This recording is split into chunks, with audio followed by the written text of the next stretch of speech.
Hello and welcome to episode 25 of From Dust, our Dungeon World show here on Twitch. That has gotten surprisingly chill in the last episode. I honestly don't know how to feel about it. I've said many times that this is a game where I go in very confused and uncertain, and then come out of it the same way.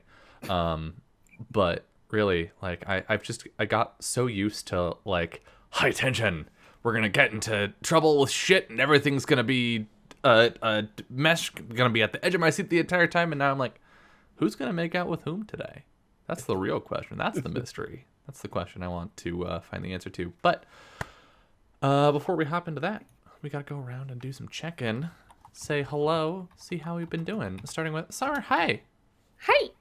I haven't seen you since Monday. Since Monday. Which I mean, this conversation right now is going to kill our conversation this upcoming Monday. But Do you want me to shut up? You want me to tell you a bunch of lies, and I'll save the truth for Monday. Why don't you say some things that are true and some things that are false, and then we can go over which ones were real on Monday. How you been? How you doing?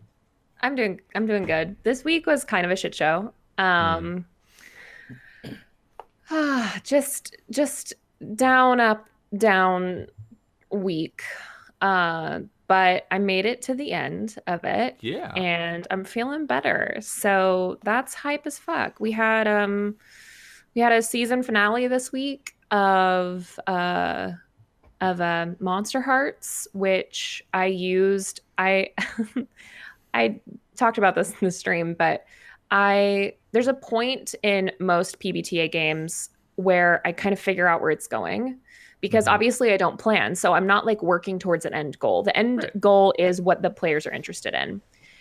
And normally, like in Urban Shadows, I have always around like 2 or 3 sessions out, I feel where it's going. And I can kind of plan for the end, and I can, like, I don't know, get my shit together. But for teenagers, that's not the case. Teenagers in Monster Hearts are very like, this is the thing I'm doing, I do it. This is the thing I'm doing. Scatterbrained all over the place, just making out with everyone and going to parties and like calling people's parents and like doing crazy stuff. And there's not really a plot to teenagers' lives. And I didn't come into it with a premise. So it wasn't like there was a what do you want to say? I don't know. My teen years felt like they had a plot, to be honest. But Graduate, that's the plot of teen years, is to get through school and be an adult. No, they didn't it didn't have a plot, and I didn't give it one. And so I got to use Matthias's supplement, A Sense of an Ending, which is a PBTA supplement where you introduce a new a new stat called marks at the end of a campaign. And when you finish a scene, if you do one of these things, you collect a mark, and it becomes a new stat. You either start at -1 or 0, depending on where you introduce it at the end. So for like one shots, you introduce it into the final hour. And for long campaigns, you introduce it in the session before the last session. I just started it at the beginning of the last session because I didn't think of it until then. But basically you gain marks, and then at the very end you roll your final move, and you like state your stakes, you roll the final move, and you get to determine how your stakes turn out, like what you put on the line. And I did it because I didn't want to do prep, and so I didn't have to. And I used this fucking supplement, and it was amazing. And it was weird how it gave all of the characters felt like they'd been building to that the whole time, when really they haven't been. But it still gave it that like final sense, a sense of an ending, which is the supplement title. But it was great. So that was like the big thing of my week. Awesome. I mean, since Monday. Yeah. Yeah. Doing a bunch of promo shit. Yeah, a lot of new shows coming up. 4 new shows. I didn't realize that they were starting next week. Yeah. So I did literally nothing until like 2 days ago, when I was thrown into a panic when Katie was like, "That's next week, right?" And I was like, "Uh-huh." I did schedule that for next week. You're right when you say that. And so I'm doing 4 sets of promo videos or intro videos. I did GIFs, I'm doing overlays. And then on top of that, we have Otterthon next weekend. So Mm-hmm. I have to do 3 sets of overlays on top of that, which is really fun for me. So I'm just doing 7 sets of overlays in the next couple of days. But I'm Oof. so excited. I'm Yeah. really I excited. mean, on the bright side, right? Like your overlays are like very similarly branded, and like you only ever Hmm. do the one screen. Um, Oh yeah. so. I I like basically early on was like, I'm gonna keep basically the same layout for all of my overlays rather than Mm-hmm. fucking kill myself trying to make them all like super unique. So for Otterthon, I just have like I literally just change out the background. I don't fuck with fonts or anything and then change the title. Mm-hmm. And then for regular overlays for the show, I use pretty much the same basic template and then just mess with like some stuff depending on what the needs of the game are, like Roll20 type stuff. But yeah, so it's not awful. I'm just like I just love complaining. Just let me complain, Dylan. I Okay. just want to complain Yeah. I was about not saying something that I you did to can't. myself. I who would you be if you were not complaining about something you've done to yourself, really? That's true. Consequences of my own actions? No, absolutely not. But the most exciting thing I think is Mm-hmm. I restrained myself from running new campaigns. So I get to play Dang. 4 new games. Nice. Hell yeah. Yeah, I'm so excited that I didn't because normally I'll find new systems and I'm like, Mm-hmm. and I want to run them. And I definitely have systems that are sitting on the back burner that I'm going to run probably in the summer. But I am restraining myself until then and taking a season off of running stuff. So I'll just have a That's last in smart. Thersha, which is great. Yeah. Just chill out, me. Yeah. Just chill. Just chill. Calm the fuck down, Summer. Calm down. I'm Cool calm. it. I'm so cool. Speaking of so cool, and moving on. Hey, Kiana. How you doing? What have you been up to? Good. A lot of writing. A lot of writing that I cannot Can't talk talk about. about, Yep. but they're happening. In terms of things I can talk about, we had the premiere of Mask of Nyarlathotep this morning, Mm-hmm. which was super awesome. It was so good. Summer was there. I love all of our babies. They're really good characters. We have one actual baby character who's 17. Oh Why is dear. he in Peru? He I said don't that know. maybe to his room. But he's also a muscle in our group. So he's just a buff baby. that's me in Omori High School Ghost Club right now. Buff baby. Yeah. So yeah, it's really fun. Summer and I are on a bullshit, and we've been called out on a bullshit already.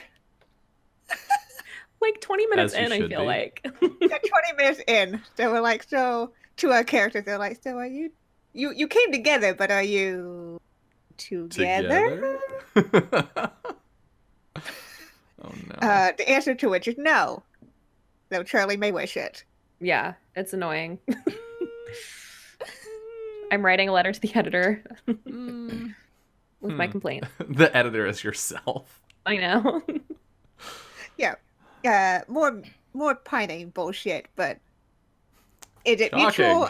I don't know. Unrequited love. It's unrequited right now. painful. Yeah, right Yeah. now. Not I if mean, I it's not for very. long if I have anything to say about I it. mean, Charlie slept with somebody else. I flipped a coin. Let's be real. It was a 50-50. What was gonna I mean, it was Yeah, either but sleep on the floor in Irene's room or bone. So Farron slept with other people. I'm just saying. okay, listen. Yes. Yeah. But yeah, no, it was a lot of fun. I'm really looking forward to next week. It's been a 3-show day today, so Yeah. Yeah. How early did you have to start playing games? 8:45. Oh, I got up at 8:45 for a 9:30 game. So Oh fuck. I've Oh god. I've been going. All right. Well, I will not I will not stretch out your intro any longer. Then glad you're here and roughly vertical. Uh, Adam, how you been? Good. Nothing too exciting. I announced my wife and I are moving to Texas last Mm-hmm. episode, so everything's revolved around that, more or less. And so it's a lot of planning and also a lot of like bucket listing of like seeing all the people I want to see, doing all the things I want to do while I'm still Right. around. So that's been mostly it. Nothing big or exciting in like the production or project department, which is great because my life's going to become a very big project in Yeah. like a month's time. It's actually kind of exciting because like I know what I'm going down there for. Mm-hmm. I have no idea what that's going to look like though. Yeah. Simply because like that's the nature of acting is like Mm-hmm. gigs. I do have friends in the industry, so I do have a foot in there, but that still doesn't necessarily mean anything. Like you still Mm-hmm. gotta get yourself in there, and projects need to be available, Yeah. and so on and whatnot. So I feel like I'm either gonna have a lot of free time or no free time and no in between. So I'm Oof. kind of like just enjoying myself as much as I can right now, as Smart. little responsibility as I can outside of planning this thing. Absolutely. Well, awesome. I mean, I'm jealous, but awesome. I gosh, what the fuck have I been up to the last 2 weeks? I don't know. We had an episode of Really Playing Games. Oh, we had 2 episodes of Really Playing Games. Both episodes of Life is Strange. We started playing that, Summer and I, and that's been an adventure. I have some regrets. I have some regrets about some early decisions that were made about us playing this game, but it's working out and we're having fun. And as someone who like really likes this game and has seen it several times, it's very interesting for me to watch Summer your reactions to things where I know about stuff in like episode 5 and you're like having reactions about the early rumblings of them in like the very beginning of the game, and I'm like, fuck yeah, I love hearing this shit and hearing how either you're uncannily right or like so dead wrong. It's great. I just love Sam so much. She's my girl. Yes, yeah, and my co-host Terrence. Good times. Good times. Lauren has decided that Max is named Sam because she wanted to guess what the main character's name was and then guessed Sam and has refused to correct that. So I've taken to calling Summer Terrence in response. Is I feel like it's the only proportional response. So yeah, that's been fun. Finished. Wow, weird. Finished shipping books for Become out to backers. Which was wild. I had just a few left because I had to send them to myself and sign them and then mail them out. I did that like Wednesday or Thursday, something like that. And it was weird being like, because like with most of them I put a bunch of spreadsheets into drive-through and then drive-through mailed a bunch of books to people, but with the like signed copies I like went into the post office and was like, here is my book, send it to another human so that they can hold it. And then that happened, and I don't know, maybe that doesn't seem weird, but it feels weird. It definitely feels weird.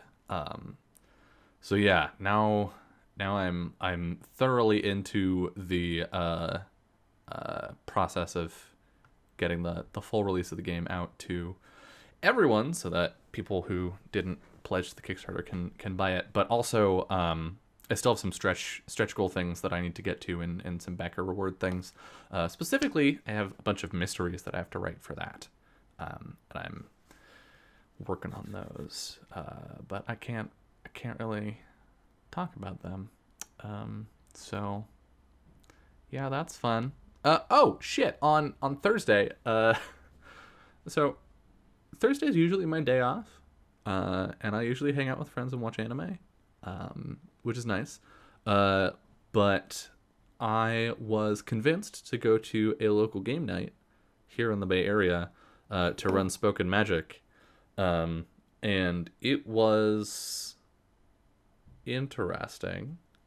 So first, I don't do a whole lot of local like playing with strangers stuff. I'm not a play with strangers kind of person usually. But I know some people that I know the person that runs it, and it seemed fun. It's a Play the Bay over in Berkeley. If you're in the Bay Area and you're looking for a game night, a story game night or something like that, I definitely recommend it. They do, I think, first and third Thursdays every month. They're awesome.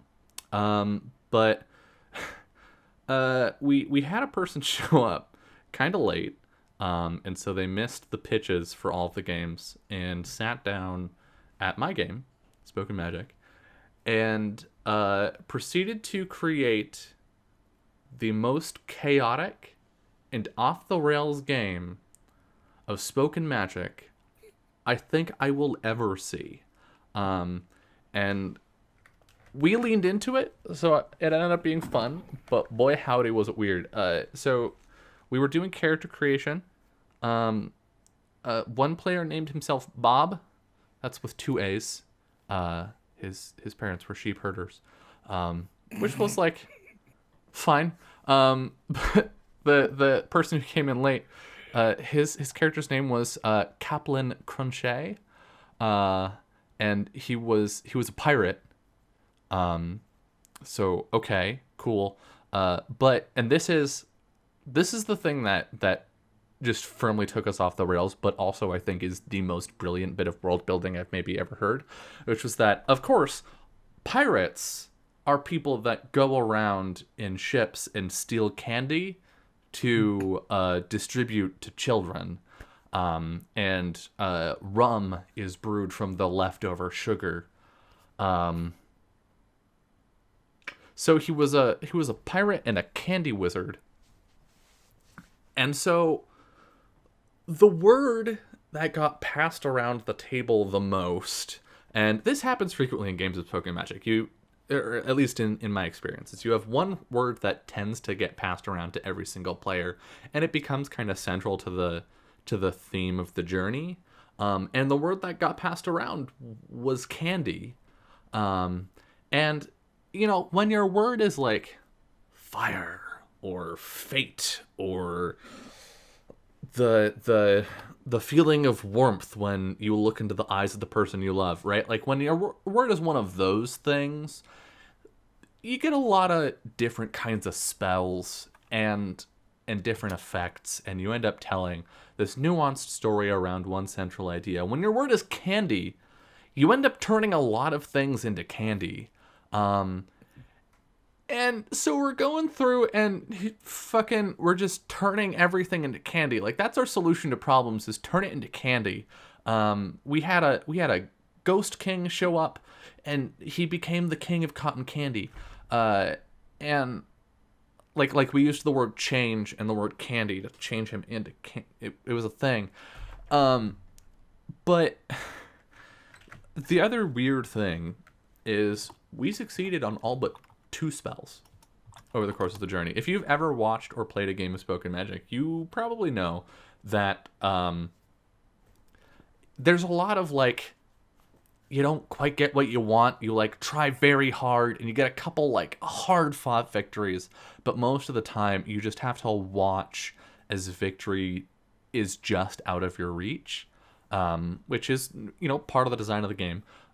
It's intentional that's the usual experience with it, but we did not have that. So typically you go through, you have this like difficult journey, you reach the end, you run out of words, you come back. But as you go back through these places and you look at where you had partial successes, you have these moments of like, but we got this, we achieved this thing, and it builds up this sense of hope on your walk back. We did not. We kicked fucking ass all along our journey. We got to the end. We were like, we're candy rock stars, except that maybe we're not so sure about all the candy stuff now. And as we're walking back, every location, we're like, fuck, we've ruined everything. And we turned the entire world into a partial candy vaguely sticky nightmare. And we get to the end and we're like, we're the bad guys. We, like, fucking, we were doing great the entire time. But when we got to the end, we were like, oh no, I wish we'd failed more. It was so wild. It was so weird to have this, like, complete inversion of what I've gotten used to with this game. Yeah, are we the baddies? Yes. Yes, we were. Everywhere we went, like, every location, there was someone would have a description of, like, and this thing is candy, or, like, and this thing is kind of sticky. And every location, my character's name was Thremby, and at the very end, I would be like, Thremby feels a little sick. And so when we got to the end and I wrote my phrase, my words are, mine was, my words are sickening. It was wild. But it was fun. And the other two games there, were someone was running, oh, fuck, one of Grant Howitt's games. I'm just gonna go look it up because I don't remember. But another game was, I'm sorry, did you say Street Magic? Which is the title of the game. It's a very good game. Yeah, that was the game that's happening just to the left of me, which was actually being run by Kara, which was super cool. I did not recognize them because I have never, like, seen their face. It wasn't until afterward when Royal Blood was the third game. It wasn't until afterward when we were, like, sitting around and talking about our games, and somebody asked Kara a question about, like, so when you were designing this thing, and I was like, you were designing this. And I just, like, pulled up Twitter on my phone and was like, oh, you're that person. Which was a good time. But yeah. So I've had a good week, a weird week, but a good one. And I'm excited. This game feels like home to me, so I'm excited to just sort of, like, settle in and wait for the drama to happen. So No drama to be found here. I don't believe It's all you. over. I don't believe you. The moment we think that, someone's gonna die. I don't think so. I don't think so. Not today. Well, shall we hop into some recap and play some Donjon World? Do it. All Do right. it. Grab I my leveled books. up too, mofos. Yeah? Did you get anything fun? Yeah, I did. I took a move called Smog's Belly. Oh, damn. And when I know my target's weakest point, my arrows get 2 piercing. Oh, fuck yeah. Hell yeah. That's dope. Yeah, and I, quote unquote, maxed out my wisdom. So now my dex and my wisdom are both 18. Yeah. Fuck it. All right. So, previously on Dungeon World, after the defeat of Ilmogara,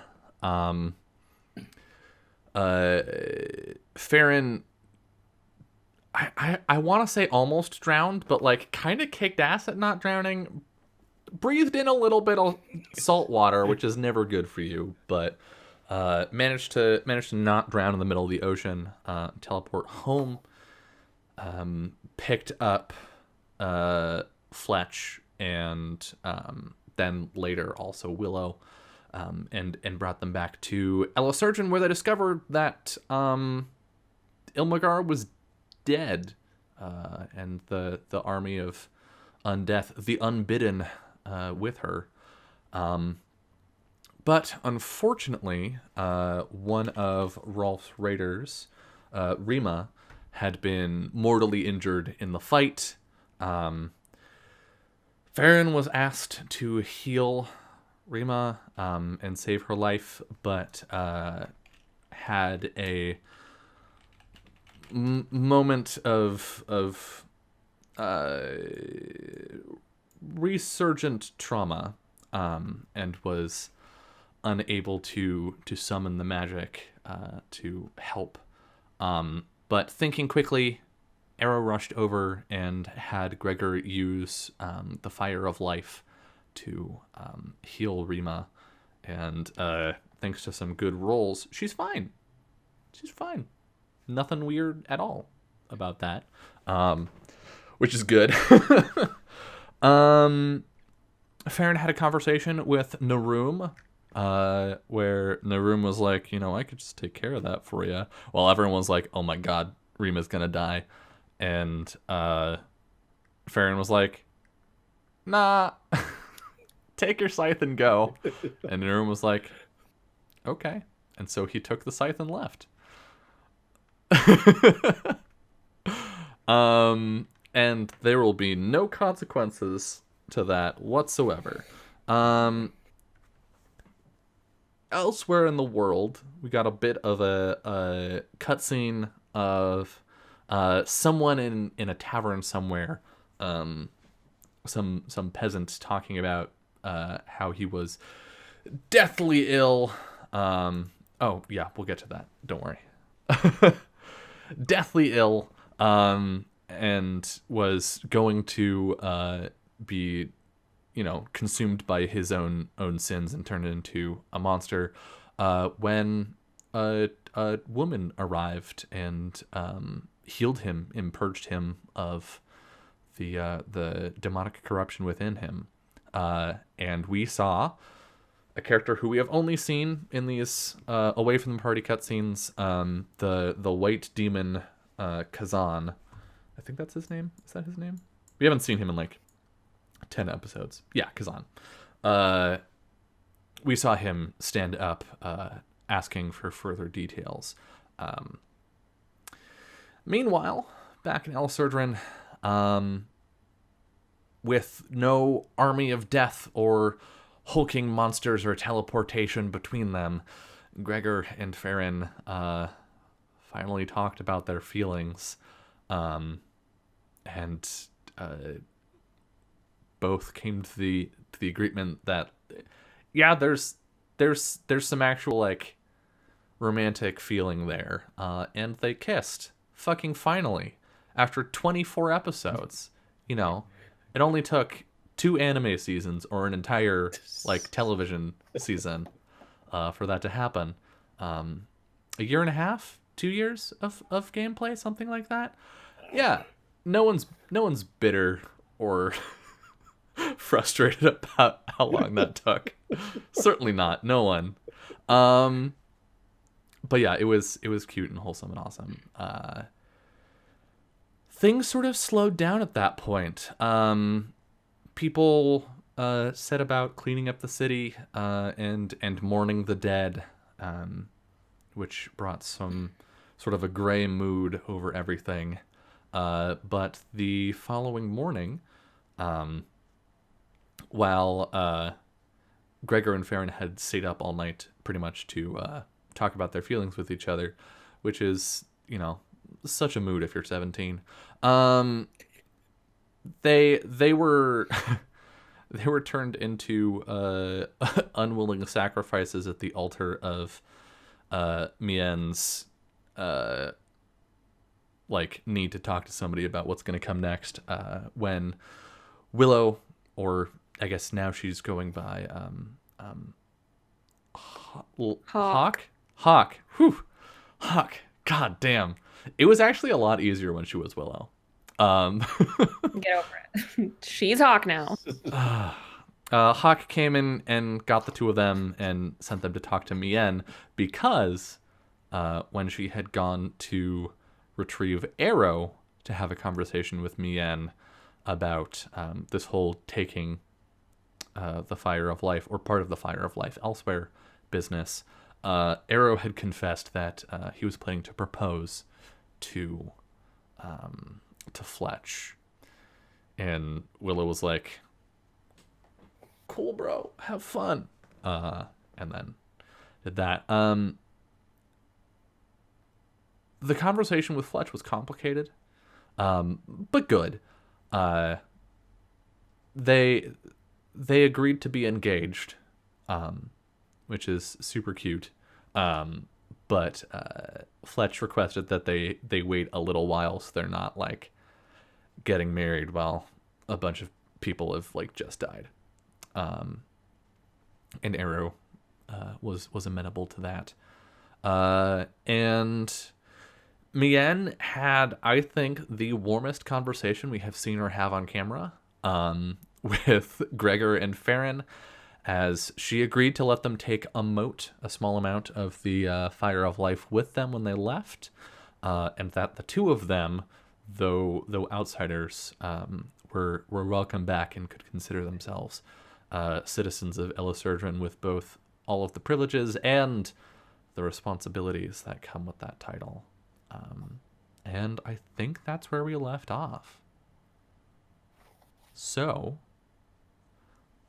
when we return, where do we want to cut back in? I think we cut back in, maybe 2 hours later. And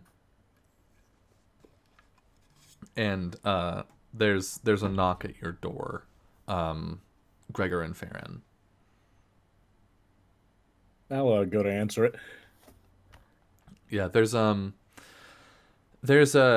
can hear some commotion downstairs, not like arguing, but like the sound of multiple voices. And there's a servant at your door saying that there is a strange man here to speak with you, Gregor. And the servant is very uncomfortable, both in the like talking to you and the talking about these people. Like, he clearly doesn't have the vocabulary to like describe to you the strange social situation that is happening right now. Did they say who they were? I believe his name was Rolf. Oh, yeah, Rolf. Gregor will look to Farron and will say, I'll be back, I guess. All right. Unless you want to come. I don't know how much I would contribute to the conversation, considering how much he, say that my type of talking is not exactly up to his standards. I'll be back. And Gregor will like grin and walk out the door with the servant. Elsewhere in the building, Arrow, the newly engaged, you blew off your mother and by way of your sister several hours ago, and it's probably about time that you leave your room. Where do you go? I think you're mistaken. It's not time for me to leave my room. You can come back in another 3-4 hours.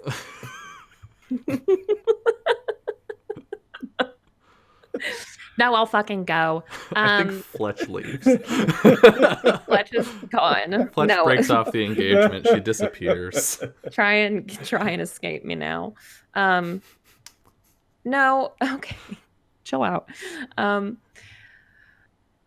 Yeah, I mean, he would get dressed to go see his mother to tell her. Okay. To tell her what's up. Yeah, how...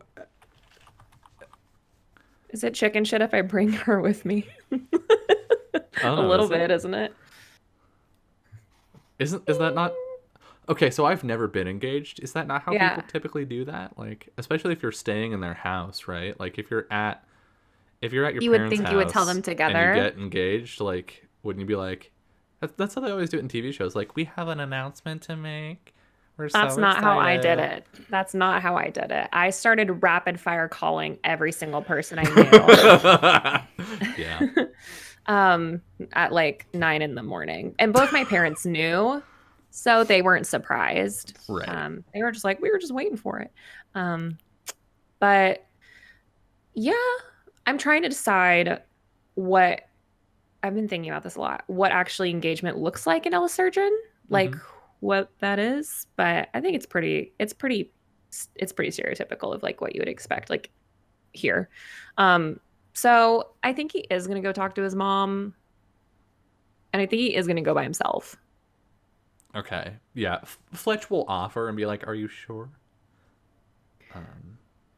Oh yeah, he's just like he tells her just to do whatever she needs to do because they've both been through it, and he knows his mom is not a treat always.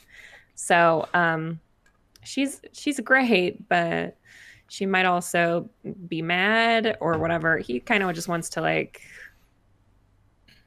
take whatever's coming because I don't know how she's gonna react literally at all. Have no clue. She could be ecstatic. She could also be mad. So how dare you? Okay, so I'm going by myself. I'll kiss Okay. Fletch and head out. I think you'll run into Gregor on your way. Both of you like meet Sure. sort of in the same hallway Mhm. with your two destinations in other directions. What do you do? Okay.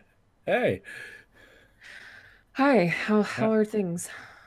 things are pretty good, all things considered. How are you and Willow doing? Well, she's off, I guess. Did she come to talk to you this morning? Yeah, we talked to your mom. That Oh, was actually kind of pleasant. is she in a good mood? She might be drunk now. Oh, great. Well, I don't know if I should. Okay, I'll go. I'm going to talk to her now. He's like, is this worse? Is this better? Okay, I gotta go talk to Rolf anyway. I don't know. Are you? Do you think he'll want to leave soon? I'll find out. I'll try to buy a little bit of time. I'd like to stay and help out with cleanup and stuff. You know, once we think of a plan, I guess. Yeah, all of us should meet up soon to talk about everything, where we want to go from here. Okay, well, I'll see you. I'll see you when I see you. Yeah, see ya. Yeah, he'll just go on by. Gonna go talk to maybe drunk mom. Farron, you've been left alone in your room. What's your plan? You're just gonna hang out? Where is our moat? Let's think. I Like don't know what we did. you don't have it yet. Okay. You haven't collected it. I was planning to just sort of hand wave it, like you'll get Yeah, handed I'm it just yeah. eventually. We returned the flame that Gregor was carrying, correct? Yeah. Okay. Okay. Yes. Yeah. Okay.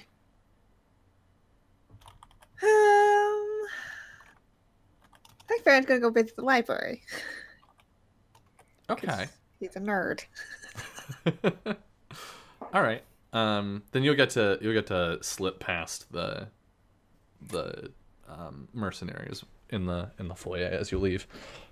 So Gregor, coming down the stairs, you see Rolf, and actually the rest of the raiders, all there, suited up, patched up.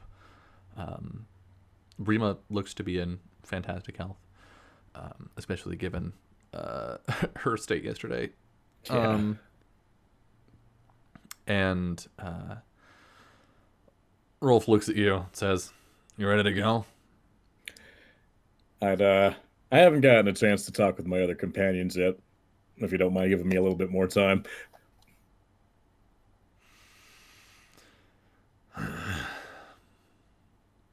Gregor, look, I'm not saying we have to leave right this second, but every day we stay here is money lost. I get it, but look, Do I've been you? through a lot with these guys. Yeah.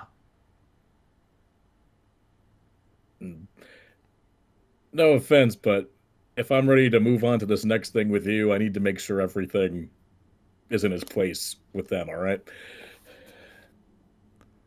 I get that. But no offense to you, we let you cart us halfway across the region with your magic and risk our lives for your mission. So, That's maybe fair. think about who owes whom what. Would it be too much to ask till tomorrow morning?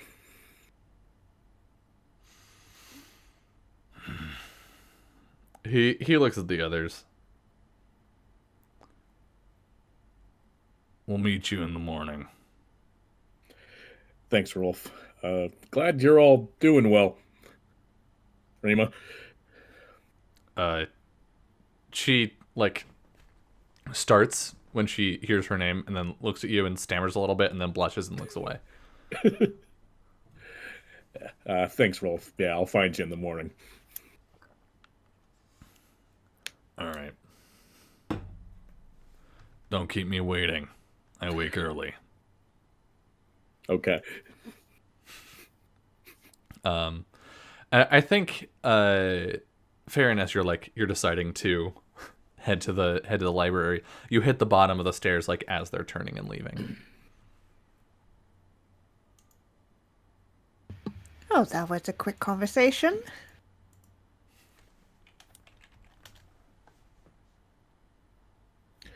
Yeah,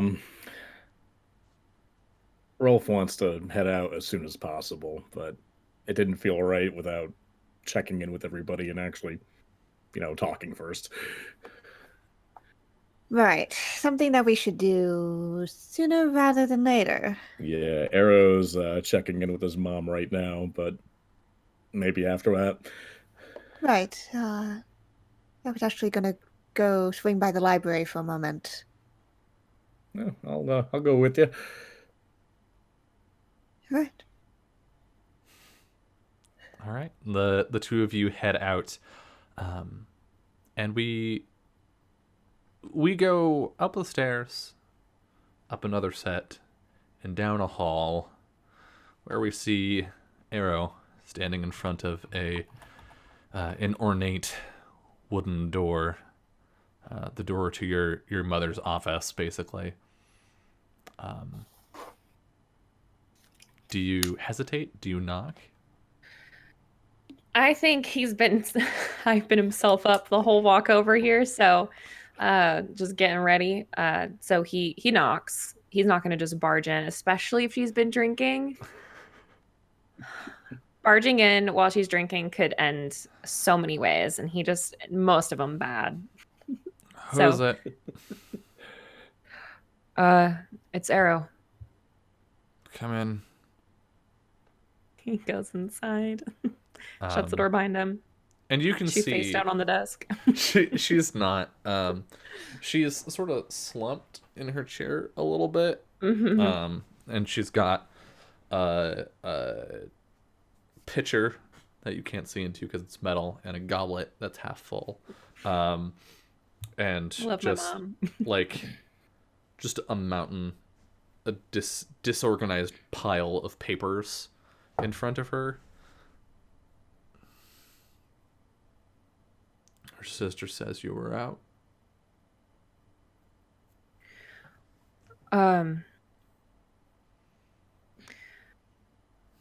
Yeah, kind of.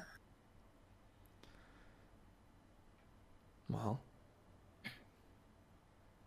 I was busy this morning. lots of people were busy this morning, Arrow. He looks at the goblet and restrains from saying anything about her being busy this morning too. And he walks closer to the desk.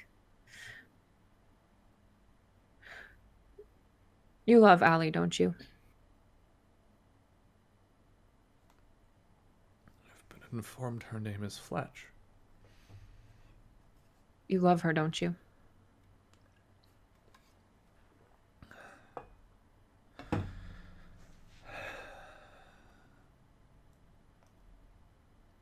Yes. I asked her to marry me, and she said she would.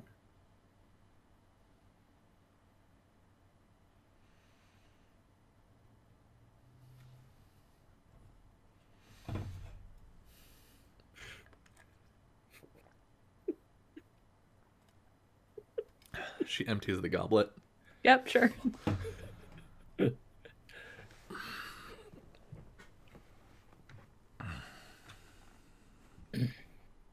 This morning. Yes.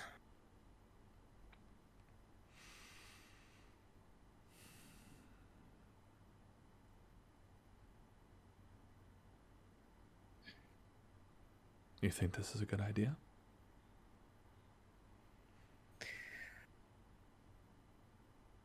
She's someone I've loved nearly all my life. She's stood by me when she didn't have to.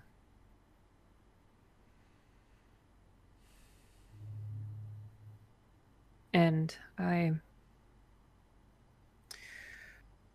don't deserve her. But Don't lie to me. why?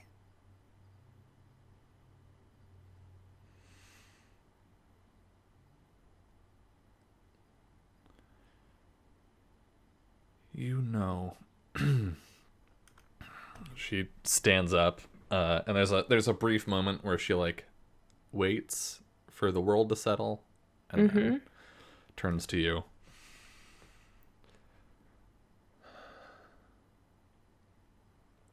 You and I both know the lengths she would go to for you.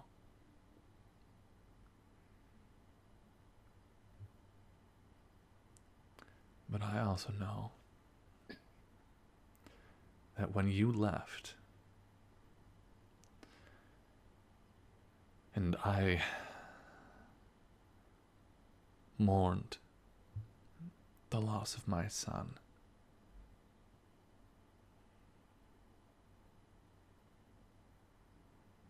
and Hawk waited for you to come home. It was neither of us that you thought about. None of your other friends. The masters that trained you. It was her.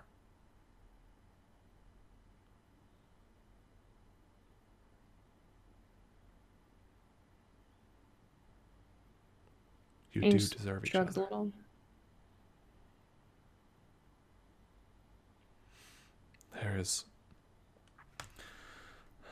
There is no one else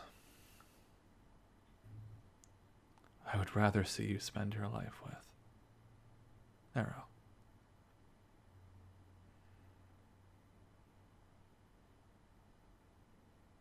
Thank you.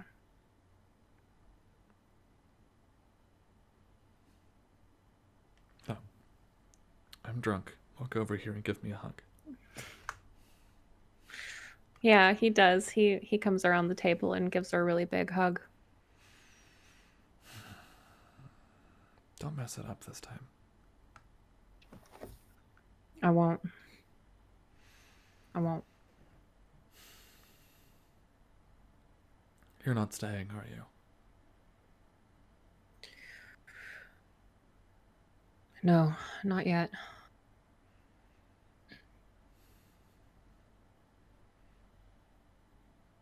I told your friends that they could take some of the flame.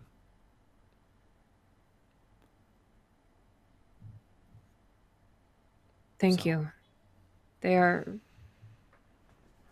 They've proven themselves beyond trustworthiness. To me.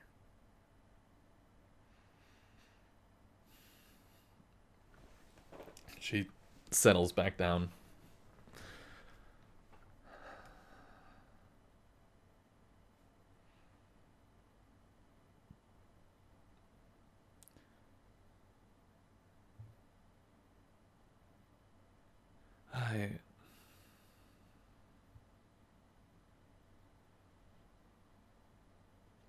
I see so much of my younger self in you.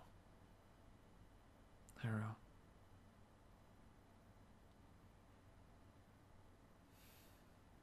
But no, see so much of the self I could have been.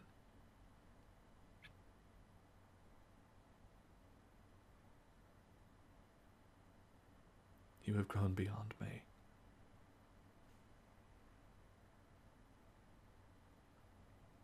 And for that, I couldn't be more proud.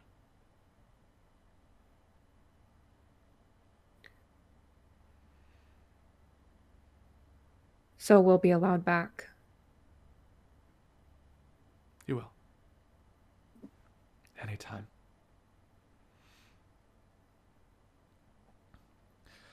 And I think perhaps, well, I'd like to think that where you go, you carry a bit of Elisurdvan with you.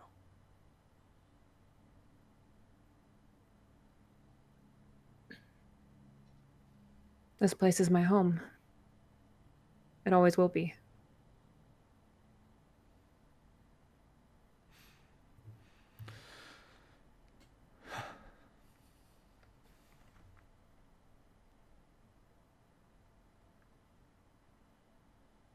Maybe I should walk you to bed. She she looks at the empty goblet and like sloshes the pitcher toward her a little bit to look in. It does not slosh very much. It's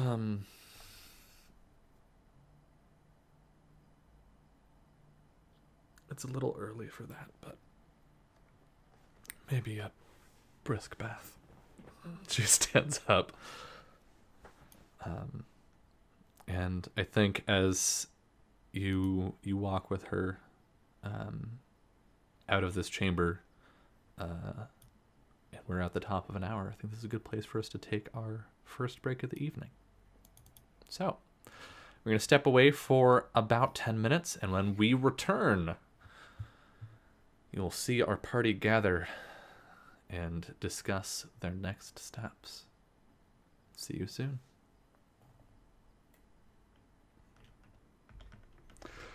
Hello and welcome back to episode 25 of From Dust. As we come in on our heroes, I think this is probably the evening, sometime like either just before or just after dinner. Which of your two rooms do you all decide to meet up in? I would say ours. Okay. Just because I would think that it would be a little bit nicer. Yeah. Just like a little bit, you know? I mean, I don't know. I feel like you're in your old childhood room, and Yeah. Gregor and Farron are in like the guest room. But yeah. So we're in Farron's room. Is there anything like interesting, or not Farron? Arrow. It's been so long since I made that mistake. Arrow, is there anything interesting in your room? No. No, and the reason is because they sweeped it when he left.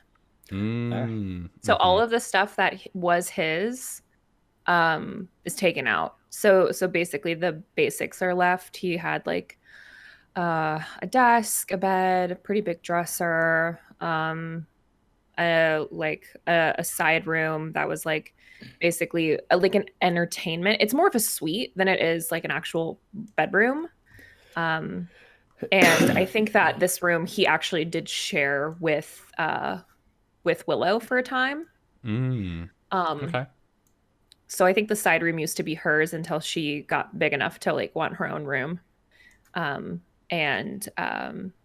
Yeah. So no, nothing interesting. It's been stripped down to the basic furniture that was in here. It's like his furniture that was here, but all of his things, his like personal things are gone. Okay. So I think there are some clear changes that have happened in this party in the last 24 hours that are apparent to all four of you. I don't think Hawk is here, unless you specifically requested her. Did you? I think he wouldn't have like outright invited her. He would have said like, "We're meeting up later if you want to come." Like, she's not excluded, but she's like, he's like, don't feel obligated to just listen to us try and figure our shit out for potential hours, you know? Yeah. So I don't think she's there, and I feel like Fletch might only be there because it's the room that all of her clothes and other stuff is in. yeah. She's like not even sitting with us really. She's just kind of like here. Yeah. Yeah, I imagine that if Willow does come by, that will be they'll just be talking in the side room and they'll be hanging out Yeah. and like kind of listening, but we're like the ones talking. Yeah. All right. What do you do? Yeah, I think they when they were on their way over here, Arrow got like food and drinks brought up just so they could like talk and eat and like take their time. And so I think he's handing the two of them drinks in like this like side sitting room that just has like some like comfortable like furniture to sit on and like coffee table. He sits down in one of the chairs. Are y'all sitting like right next to each other? Like how Yeah. coupley are you? Really coupley?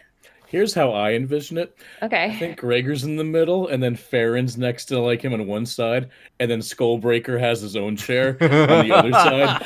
Yeah. I Like, appreciate oh no. this elevated position of importance. It comes close to matching my actual importance in this group, but it's a step. Glad I could help, buddy. Yeah, and he sits down. I don't think he's gonna say anything, even though he's like got the vibes are different. Mm-hmm. And he looks to Gregor and says, "So how did everything go with Rolf this morning?" He's ready to go.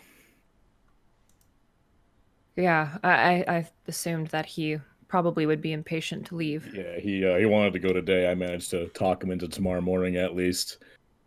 I didn't want to just rush into it. I haven't really had a chance to talk with you guys on it. He'll glance to everyone and he'll say, as you guys know, part of getting the Raiders here meant that I had to agree to join them.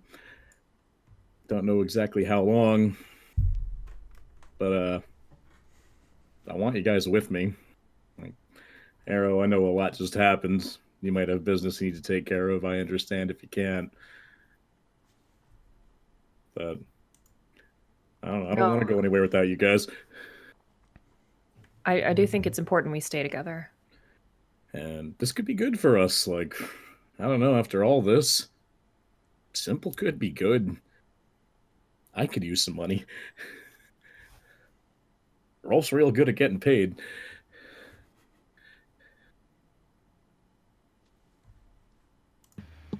Well, let's way to get us back on our feet.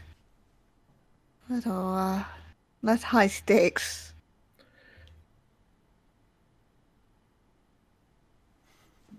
There's a lot. There's a lot. There's even a baby. There's a lot. There's even a baby. There's a lot we haven't followed up on, or a lot of loose ends. Yeah, I know that, but I did give my word. Maybe we can kill two birds with one stone.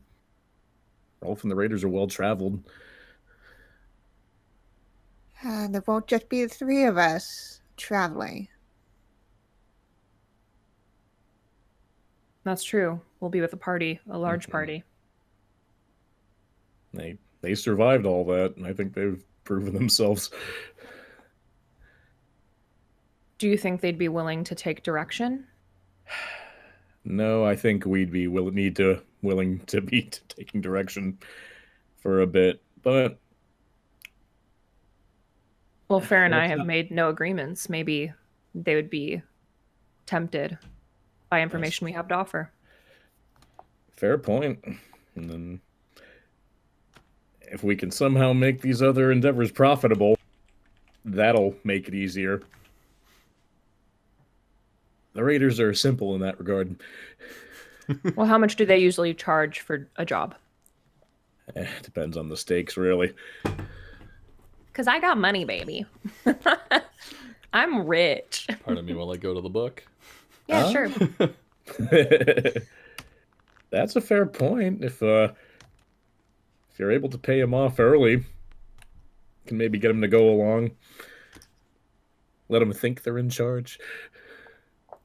So we'd hire them. What you're saying? Yeah, I guess we kind of would, huh?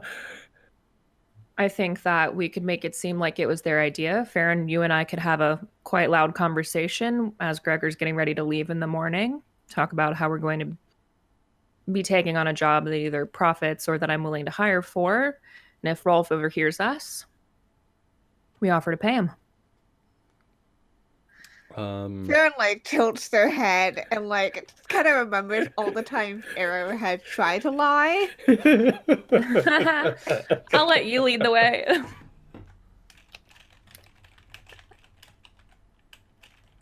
Something like 20 coin per day.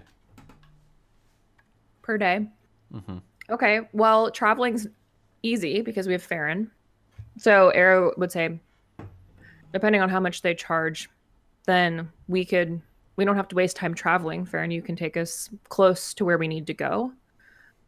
We can get the job done, hopefully quickly. Having more people would definitely make our lives easier. Yeah. Well, if we know where we're going and I know a close by place, then yes, that would make sense. All right, So then. say we didn't have the raiders to worry about.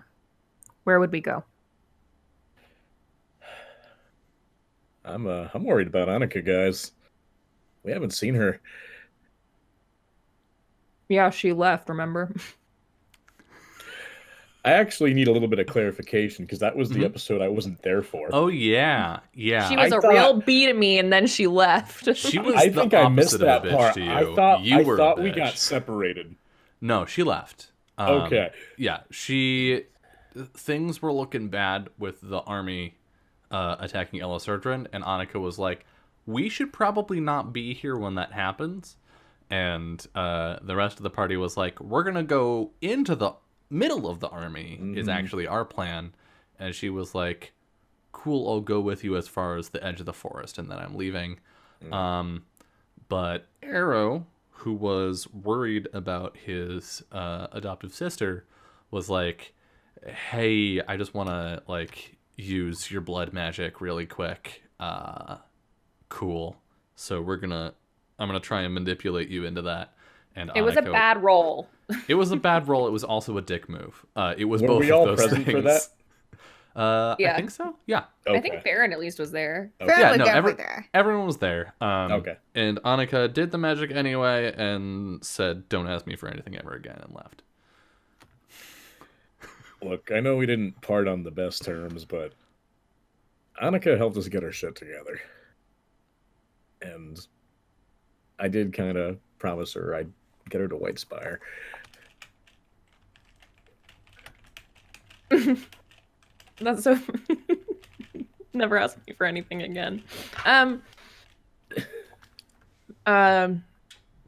Arrow looks to Farron. What about you? What do you think? I mean, there's so much happening out there. There's Annika and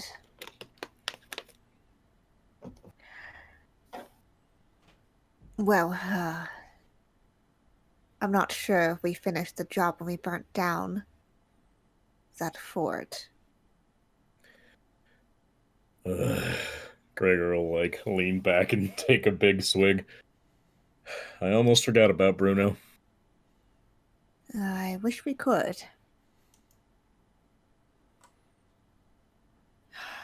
But there's also the that shadowy figure thing. The one that's been hurting mages. One that Rory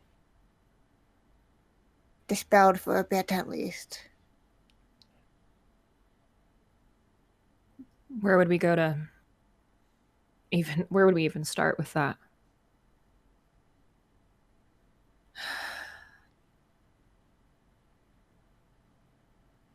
Not sure. Gregor will groan and like rub his temple. Mages at Whitespire might know a thing or two about it.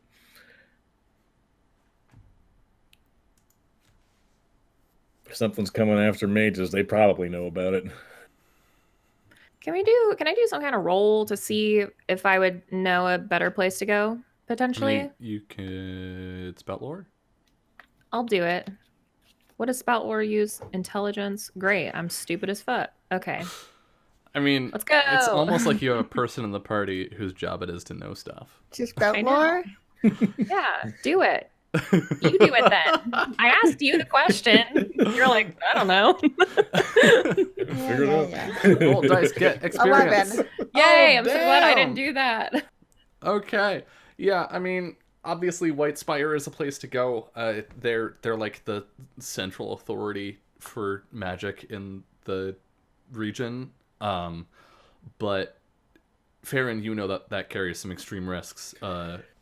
Insofar that like you would not be able to go into White Spire. You know that for certain. But you've had contact, or at least Arrow has had contact with a chapter of the Bonds Magi back in not Cape Symbol. Yeah. Two Rivers. The people that paid me, you mean? Yeah. And it's possible that if you went to a local mage's tower, that it would be easier for you to make some kind of contact and get some kind of information than to go to like HQ. Yeah, I would have told. I mean, I definitely told y'all about me taking the body and all that good stuff. Right. And also, the Bonds Magi have lots of money. They gave me so much money. Let's go talk to them because there's so much.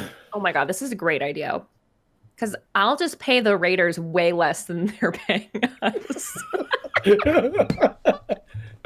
Capitalism. We broke the system. Capitalism. Yeah. And he. Wait, where was that again? I literally just forgot. Two Rivers. Two Rivers, not Cape Symbol.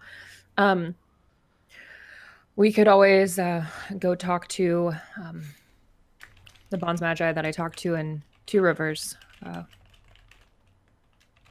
They would at least be familiar with me, and if we could help them, convince them that we're helping them. I mean, look at how much they paid me just for returning one of their own. Be a lot safer than going home. And we'd be able to pay off the raiders, whatever they charged. I could Yeah. pay them as much up front as they wanted, and we could make the rest back. I think we got a plan here, guys. I can't say I'm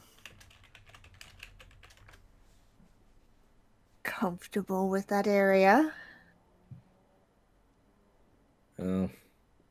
Maybe you and I don't have to go anywhere near him. Arrow's already got a relationship. Let's let him do the talking. Yeah, I've seen every bit of that city. I was in jail there, so like I run that shit. Oh God. If you're uncomfortable going back, you could just drop me off outside the city gates. I could go in and talk to them directly. Less the speaking with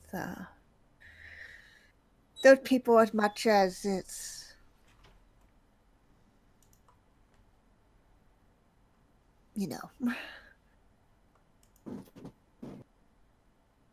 what's the likelihood, do you think, that Bruno would be around? I highly doubt he'd be inside the city. I think he'd be safe there. I think we'd all be safe there. And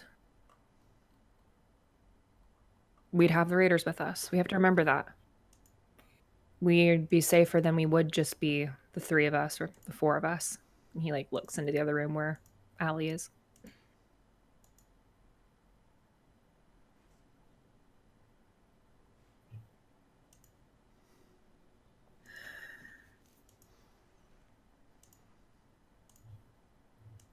I do think that even if we don't run into Bruno himself, he was getting quite a following there, so I think it's very likely we could run into some of his people on the road. So I think we just need to be ready for combat at a moment's notice. Well, hopefully we'll skip over most of the road. That's what we got you.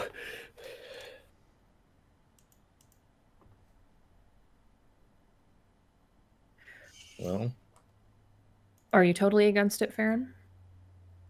I can't avoid that place forever.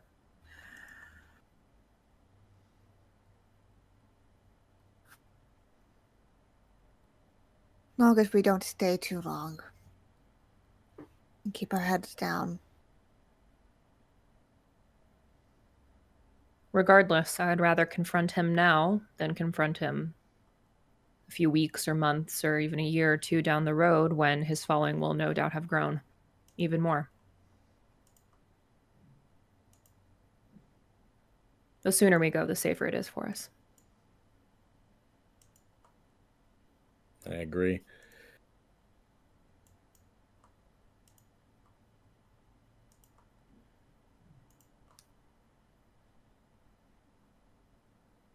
So, if we're all on board, tomorrow morning, Farron and I can talk about heading in that direction and the money it promises to pay. We'll say that the two of us are taking the job together. And Farron, I'll let you do the most of the talking, if you don't mind.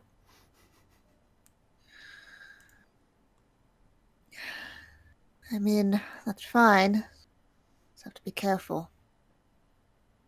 We're always careful. We've made it this far.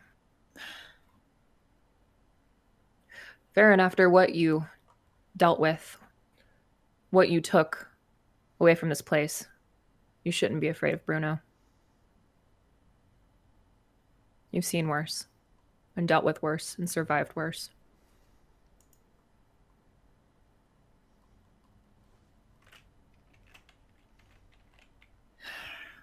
Gregor like reached forward and like pat Farron's forearm.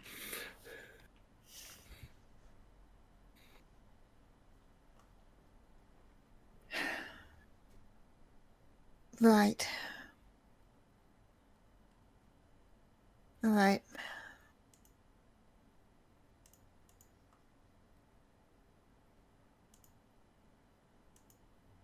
All right, it's a plan.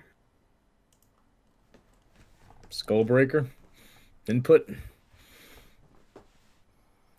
Well, you seem to have struck upon a plan that gets you paid, and you have the beginnings of an army. I'd say it's a good start. Play your cards right, you'll build loyalty amongst them, you'll be able to decapitate and supplant Rolf, and grow your numbers. That's a spirit. It worked for me. I see no reason why it won't work for you.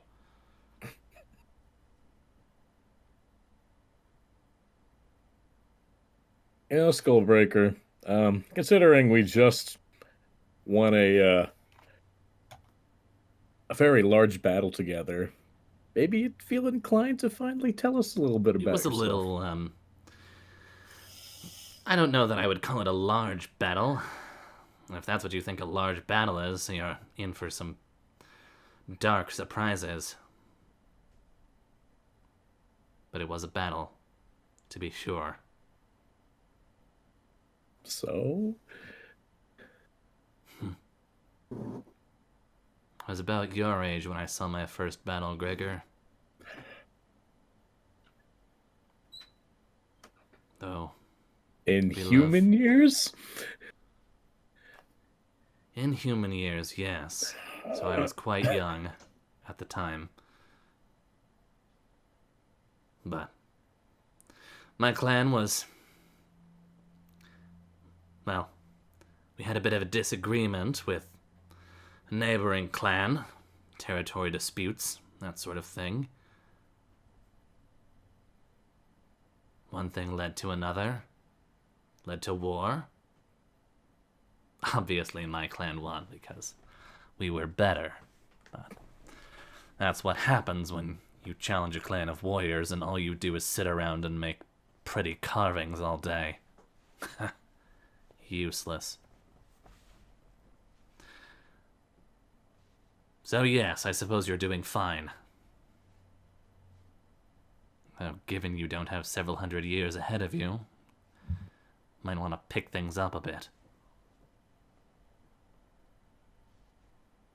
Gregor will rub his chin, very, very satisfied. All right, Skullbreaker. Okay, we all agreed then? It's not a majority rules, Farron. If you really don't feel good about it, I'm not going to force you into anything. No, I trust the two of you in your judgment. Yeah, we won't let you be alone.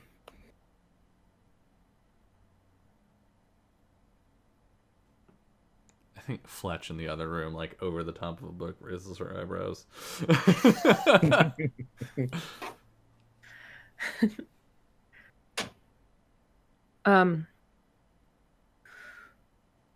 So we'll pack up. I'll let Mia know that we'll leave in the morning if everything goes well.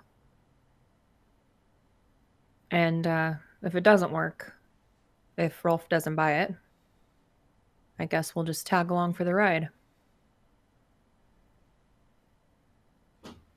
Okay.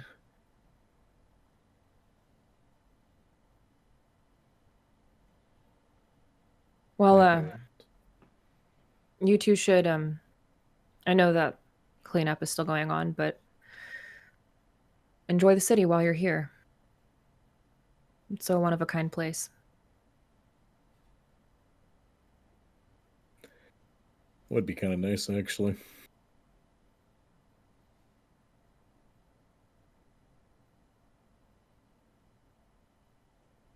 All right. Do you sit in awkward silence for a moment, or do the two of you leave? I think so. I think Arrow doesn't feel awkward. He's like, wow, this conversation went pretty good. I'm just gonna sit here and bask in it. Look how over this conversation is. Wow. Amazing. So Wow. Look at us. Look at us. Hey, look at us.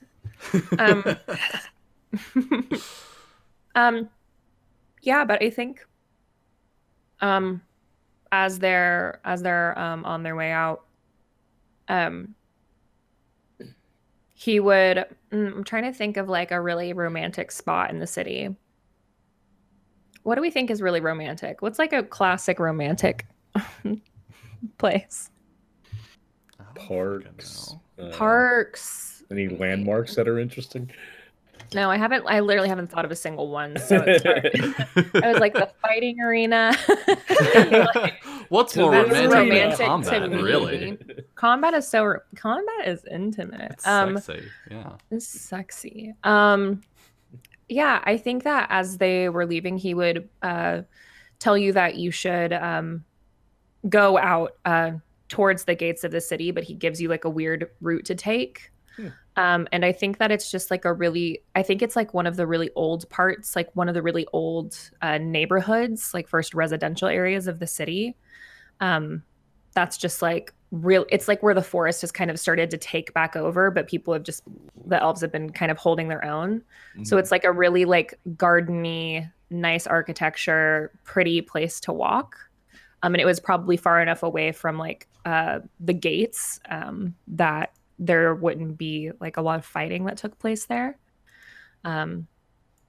So he just is like casually like, y'all should go this way. Y'all should take a little walk and just do this because it's really. He doesn't say it's romantic, but he's just like, yeah, if you're interested in seeing parts of the city, you should check this out.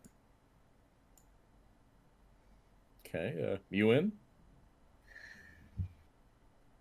Yeah. Okay, I'll see you tomorrow morning. Yeah, he just nods and says goodnight. I guess we'll head on out. As the door closes behind them, Arrow, you hear a book close. You didn't tell them. No. Oh, there didn't really seem to be like a moment.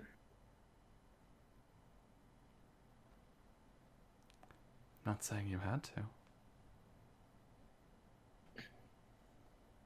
I mean, my relationship to them has always been a certain way. And, I don't know. I don't know that it's, relevant.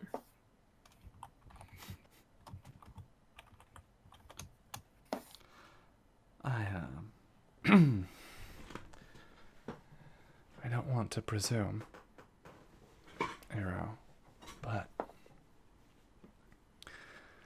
given that you are sometimes an idiot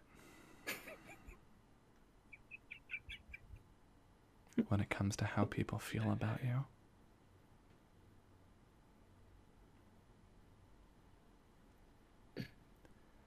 and all that they went through,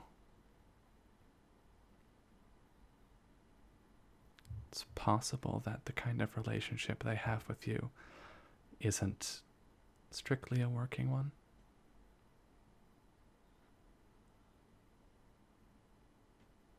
Well, I guess so, but it's not as if they divulge all their personal secrets to me. Have you asked? Well, no, I don't pry. Have you offered your own?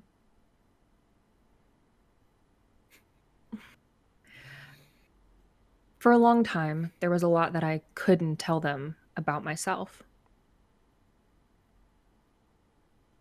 They know my deepest secret now. Well, I'm not saying that you owe it to them. Just that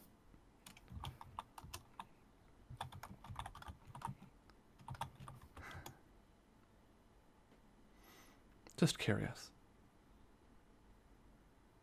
That's all. Does it bother you that I didn't tell them? No. We could be the only two people in the world that would know. And that's all that matters.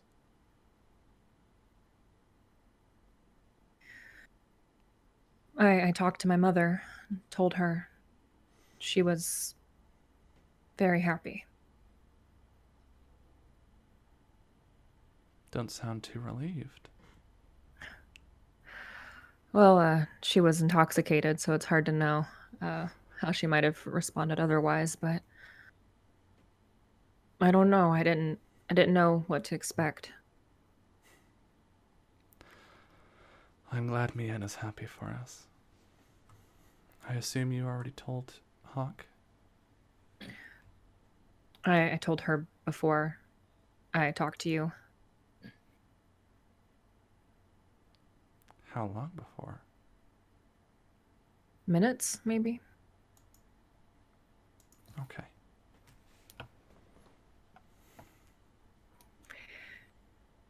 Are you all right with that plan? Us leaving in the morning?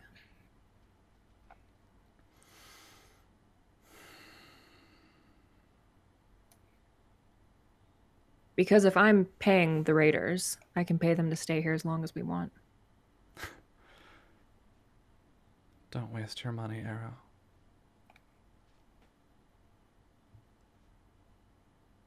I came to terms with leaving this place when you walked up to me. And you asked me to help you find Hawk.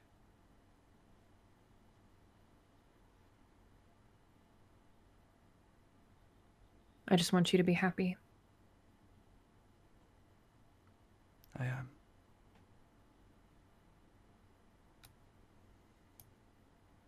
He walks over to her and takes her hand and kisses the back of it.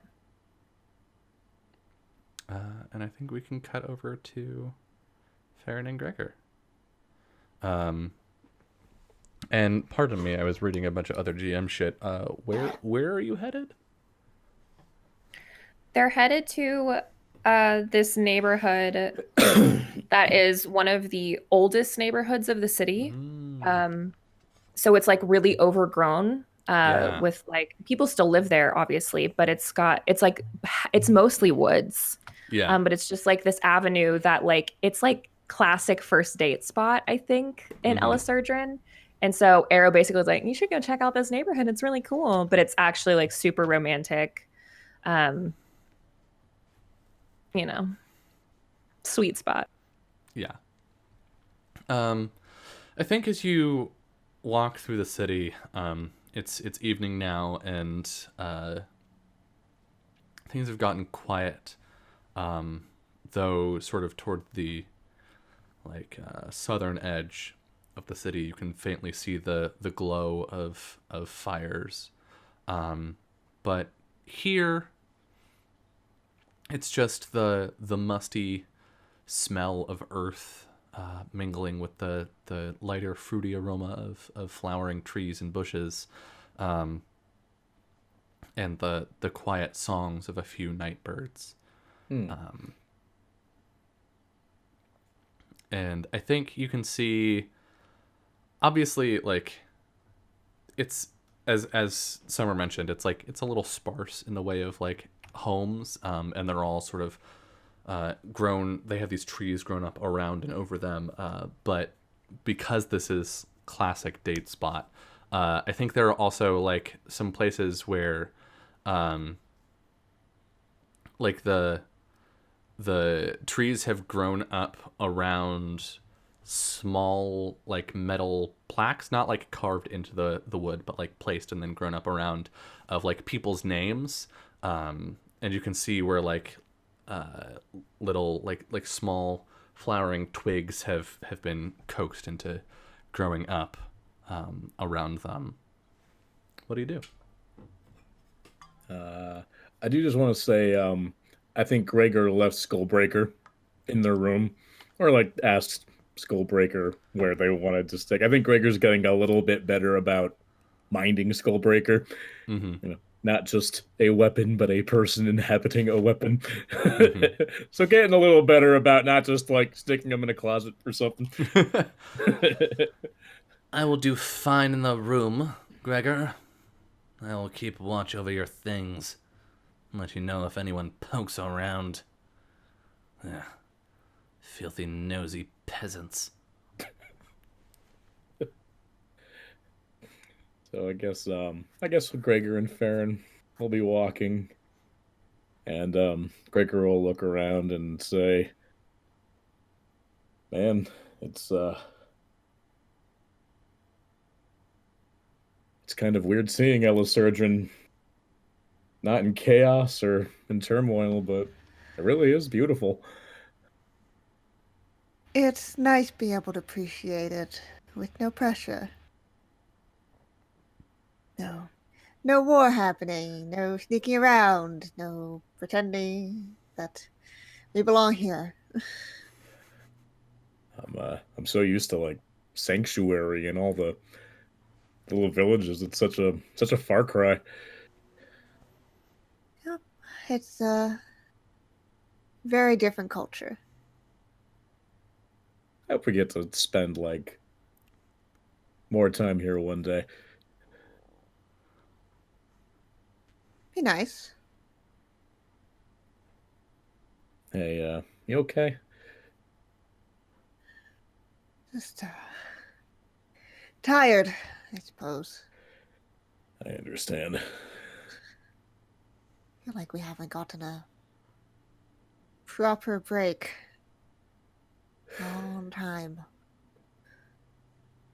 I hear that. I mean, I know we're ingeniously manipulating the raiders, but it'll be nice to think that we're just gonna to go take some paid gigs for a little while. Manipulation is not let's call it guiding.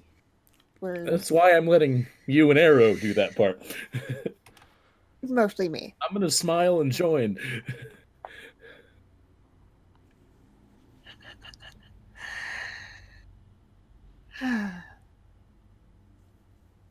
It's been a while since it's been normal, though. Suppose normal's not normal anymore. Yeah, for real. Gosh, we've learned so much. Lot, The world's so much bigger and crazier. lot going on. Why are we in the middle of it, you know? I don't even know. God, what? It's Chatting only with been a few God months? and defeating the creator of us, and gosh, Yeah. Last year we were just at a tavern. Another day.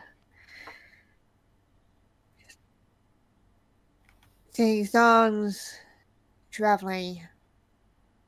About it. I know we talked a lot about what we need to do. Is there anything you want to do? And where you want to go?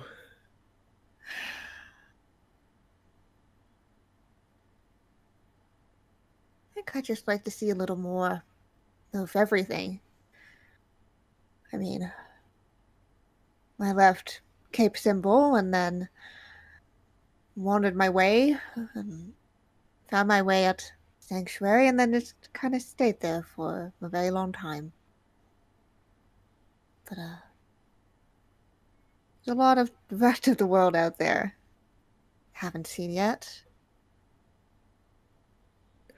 Yeah, now that you mentioned it, in a way, it feels like we've seen a lot, but I guess we really haven't, huh? It's all kind of hovered around Sanctuary. Sanctuary, Surgeon, Cape Symbol. Did I ever tell you I grew up in Sanctuary? I think you made mention of it. Yeah. Maybe it is time to get away a little. Sanctuary and then White Spire. We don't have to go to White Spire. It's an option. Is it an option you want to do? No, I really don't. That But the may people not- there, my father, they know stuff.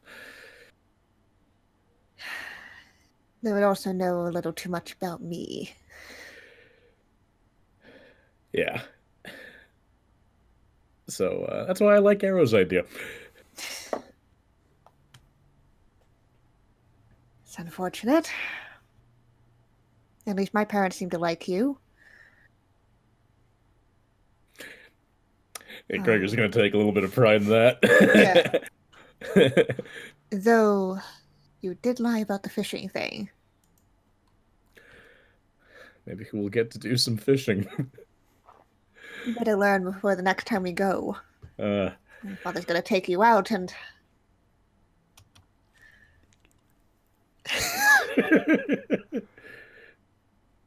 and I guess while they're approaching a very excuse me, while they're approaching a particularly nice romantic spot, Gregor will also say, and us, this is wild. who would See have the moonlight imagined? filter through the leaves. I might have been imagining for a little bit. And how long is a little bit? Not that long. I think, gosh, I think I knew without knowing for a while. Gosh, I think it really hit me sometime in the last couple months. It was just sort of one day I just woke up and I realized.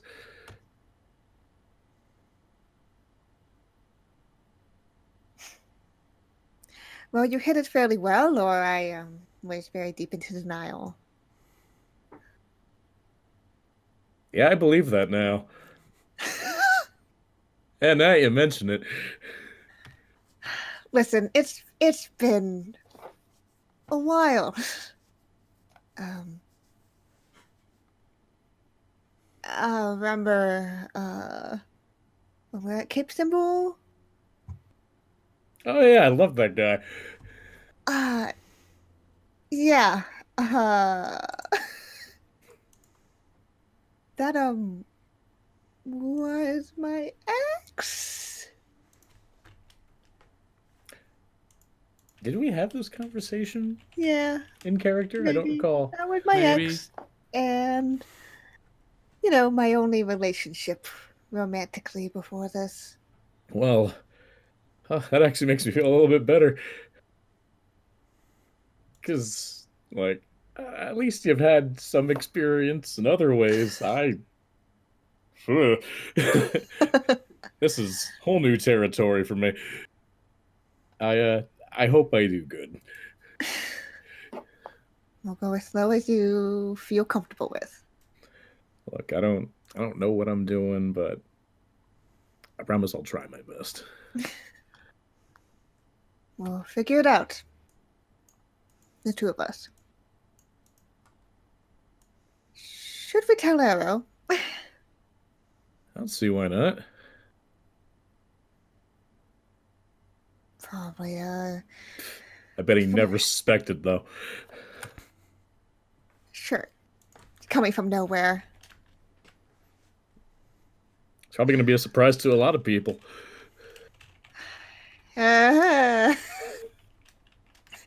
Baron's memory flashes back to the. So you're fucking?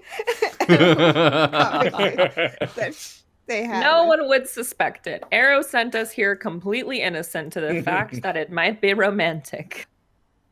Yeah, strange that Era recommended this place. You like come into a clearing. There's a fucking there's a doe on the edge of the clearing. There's like silver moonlight coming through like multicolored flowers. It's fireflies all around you, just like softest, warmest glow. A thornless rose bush. That the roses spell out love. But yeah, Farron remember oh well, I'm pretty sure some of the raiders won't be surprised. Yeah, they're smart. Sure, we'll go with smart. Gregor will take Farron's hand and give it a little squeeze and say, all I know is I'm excited. New adventure, and hopefully not world-ending ones. I love to end the world.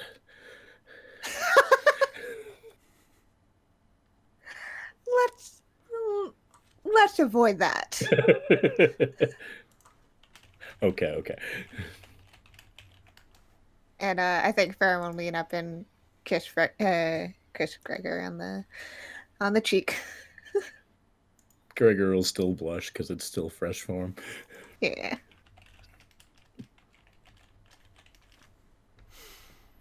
All right. And with that, we are at the top of the hour. So we are going to take a short break, step away for about 10 minutes. And when we return, we will see our heroes leave Elisordran, perhaps for the last time. You bitch. Away. See you soon.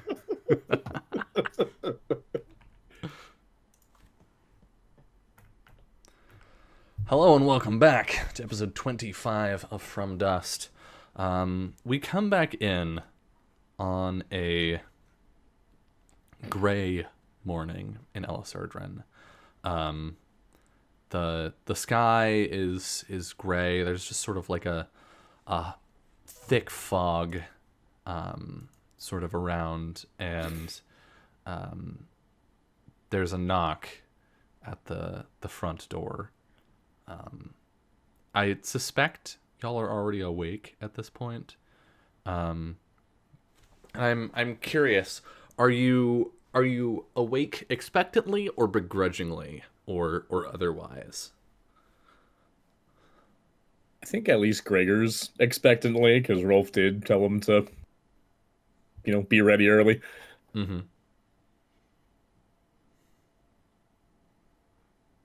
Arrow? Oh, been awake for probably an hour or so, like packed, good to go.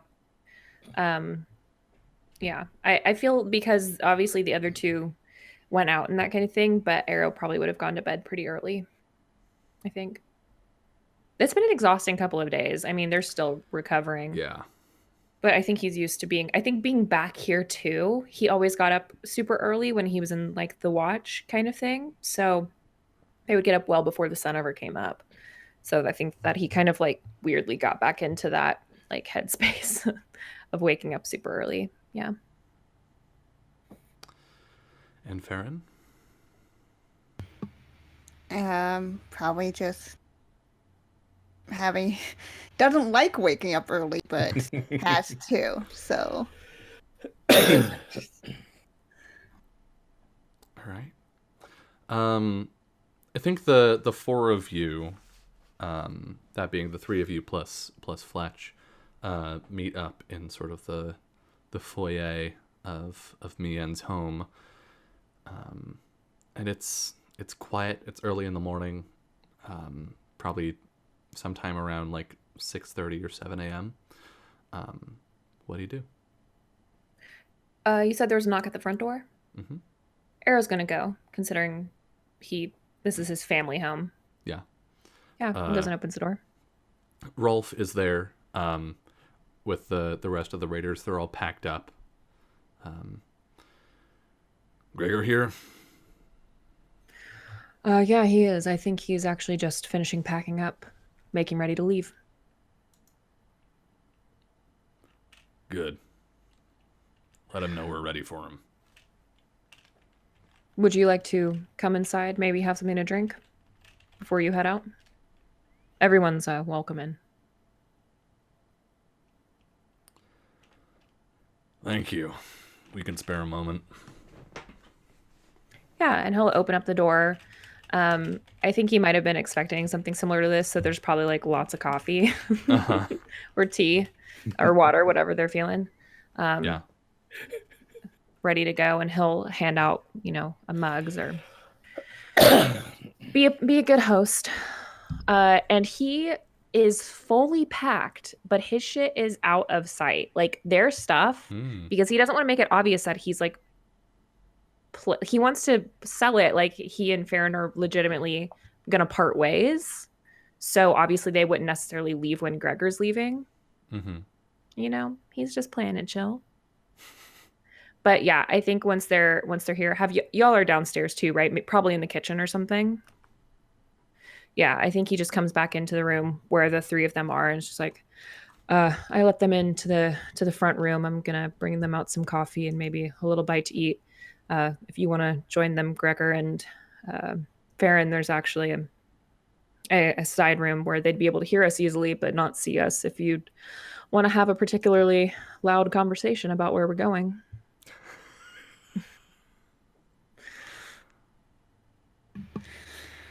All right. I don't sound too excited. I have to reserve the energy for this Performance. particularly loud conversation. Finest performance yet. Yeah. Yeah, and he finishes like taking out, I think he has like a plate of like pastries or like breakfast sandwich type things. He was, I mean, fully fucking prepared. Also, there's like people who work in the kitchen here, so he had help. Yeah, he kind of moves into the side room, letting Gregor, like, go in and join the rest of the raiders. Gregor will go to the same table like they're at, and we'll say, "Good morning, fellow raiders," as he sits down. The entire room sort of looks at you like Rolf gives you a "come on" that's mirrored by fuck. What are the names of all the characters? I have too many NPCs. Albina, as well. Gureb, I think, just sort of raises an eyebrow over his coffee and then returns to it. But Rima from a side table says, "Good morning, Gregor." Wow. Okay. And Gregor will see Wolf looking at him and be like, "Come on, I'm a raider now." Oh boy. So, what are you thinking? Heading first? Well, before you interrupted the other day, we heard word of some work over by Enveri's Rest. Fortunately, What kind of stuff? it's not very far from here. Not your usual kind. There's no, I mean our usual kind, not yours. We're not dealing with monsters or anything. Okay. Some protection work. Sounds refreshing. Mm-hmm. I understand you're used to digging around in holes, but Hey, protection's where I got started. right. It was typically protection in holes, but There's a snicker from both Albina and Gureb. Well, you packed? yeah, good to go. Said your goodbyes? Yeah, I don't think we had this conversation, but my hammer talks, so y'all might need to get used to that. Rolf's eyebrows go up. Everybody exchanges like a "did we just get a crazy person on the team" look. And I think Skullbreaker probably speaks up at this point and says, Hello. I look forward to working with each of you, especially you, Rolf, intimately. Gregor's just gonna be sipping his drink. "Great." And suddenly they hear a conversation drifting on the wind. Mm-hmm. You know that we have unfinished business down by, what is it now? Two Rivers. Yep, thank you. My brain just went, location name? Don't know. It's cool. Never down been by there. down by Two Rivers. And I mean, we could just do the two of us, but don't you think it's worth investing in other people? Well, we could always hire someone once we get there. I mean, I suppose we could. And we already have the coin saved up, so it's not a big deal either.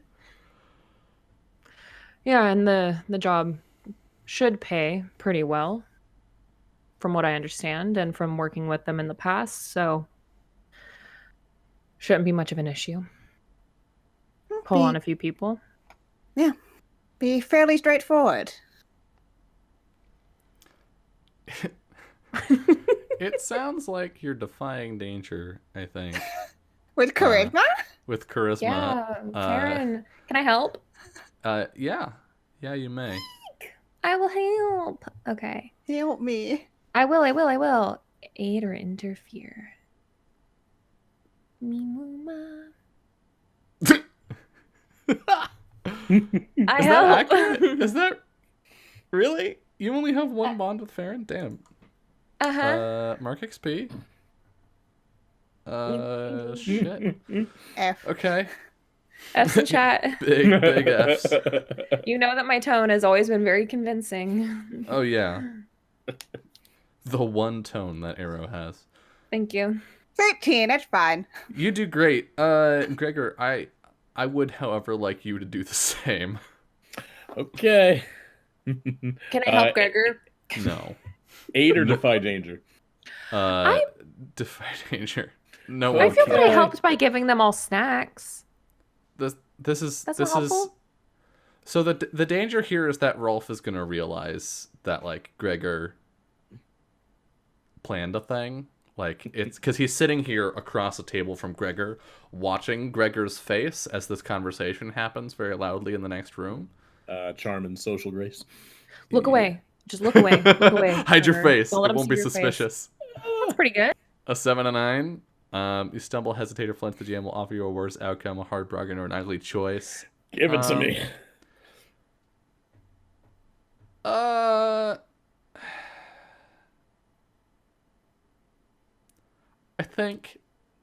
think I'm gonna worse outcome in that he notices, but he doesn't really care. Like he's not bothered by it. Cool. Is that cool with you? Hell yeah. All right, Farron's yeah. performance is Standards are totally low. Oh, yeah. genuine, though. Farron, super convincing. Gregor, no. So he just sort Oh of no. looks at Gregor and says, "You knew about that, didn't you?" No. Think there's money to be earned? Fine. Yeah, actually, I do think there's money to be earned. Arrow's freaking rich.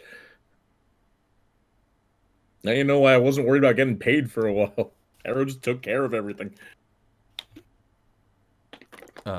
Albina and Gurab exchange a look, and Albina swears and then hands a coin over to Gurab.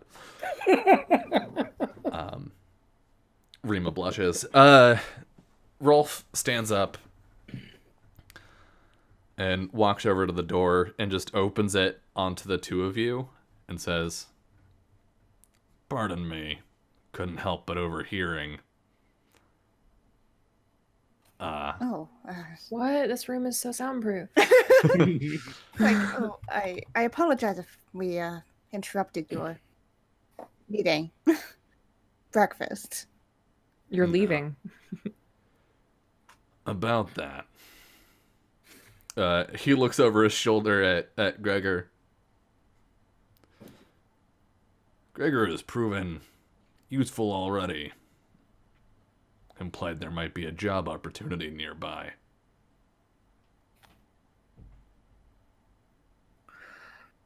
I don't know that I would say nearby. We're headed to Two Rivers.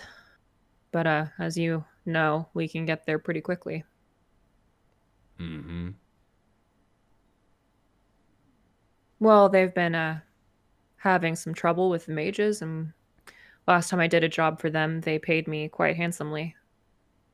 So we thought we'd pop in, see how they're doing, offer our help, maybe bring on a few people. You have a specific job, or is this just stay close and have weapons? It would probably be investigating the murder and disappearance of more than one mage. Are you asking us to do that? Are you offering your services? Look. Let's respect each other enough to not beat around the bush on this. If you need muscle, we have it. If you need investigators, leave it to the watch. But if you're planning on poking your nose into things and getting yourselves into trouble, which it seems like, he looks over his shoulder at Gregor again for a second, is your day-to-day. We'd be happy to help keep you safe. For pay.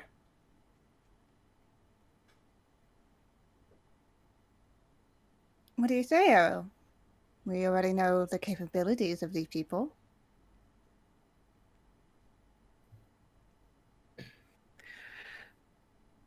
I think we could do with your protection. For pay. All right. Our rates are simple. 20 coin a day. You miss a payment, we don't work for you. I won't be missing any payments. We take 3 days up front. He hands over the coin. Had it ready to go. He had more than that ready to go. Yeah. He looks in the pouch, flips some of the coins over, nods. We're ready to go when you are. Happy to work with you. Tosses the coin or the bag to Albina. Yeah, Arrow will stick out his hand to like shake his hand or whatever. He shakes it. Whatever people do. And yeah, they're fucking ready to go. Yeah. Is your stuff in the room that the two of you were Yes, having that conversation Probably in with? this tiny little room with them. Yeah. Man. Fletch is there. She's already got her backpack on. She's like, Yeah. Oh my god, I love her. you going? Yeah. And I think is Mien here? No. I mean, she's probably in the building, but she's not. Oh yeah, physically I meant like here in the building. In the house. Did you want to go look for her?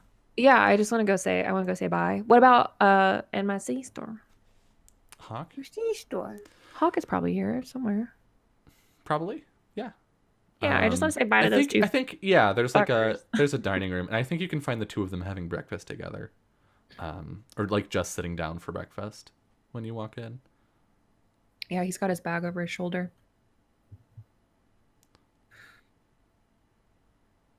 Oh, have you? Did you have breakfast? Yeah, I ate something. Cool.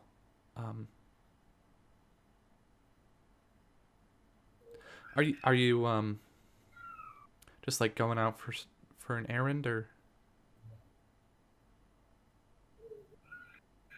No, we're leaving. Oh, right. And Hawk looks warily at Mien. I already know.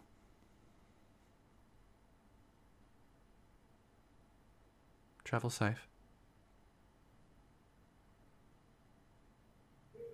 We'll be back again soon, I hope.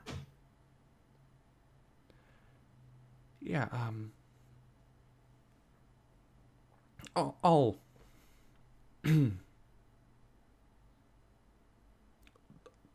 keep things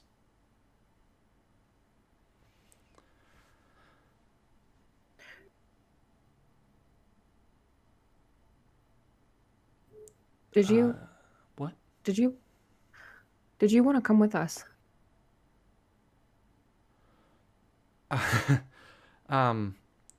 It was exciting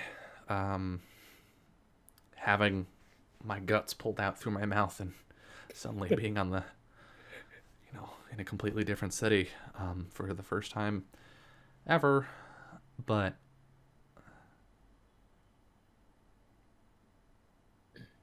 I didn't really belong out there.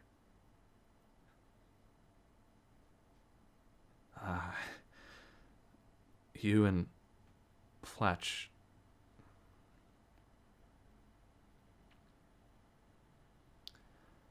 I don't know. I didn't take as well to the name Willow as I do to Hawk. Yeah, I understand. I just didn't want to leave without asking. the right questions.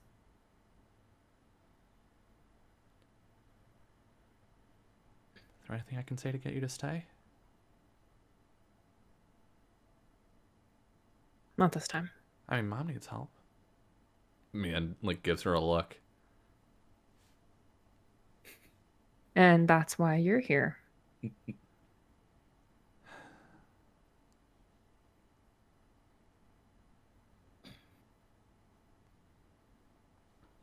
Hawk stands up.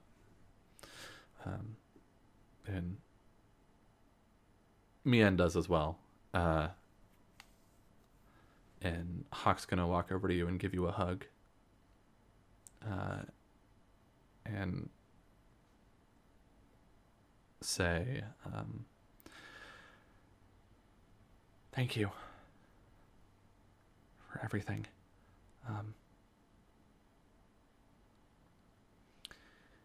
And don't make too much of a mess out there. I'll do my best. Don't And- make too much of a mess here. Yeah, I'll try. And if you get captured by an army or whatever, just let me know. I'll pay you back. Yeah, I'll send Lake if something happens. Okay. I'm gonna go say goodbye to Fletch. Okay. I love you.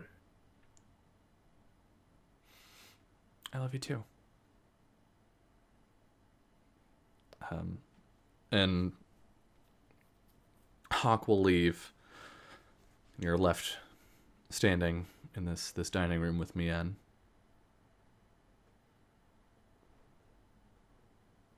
And Sorry to she'll- leave so soon.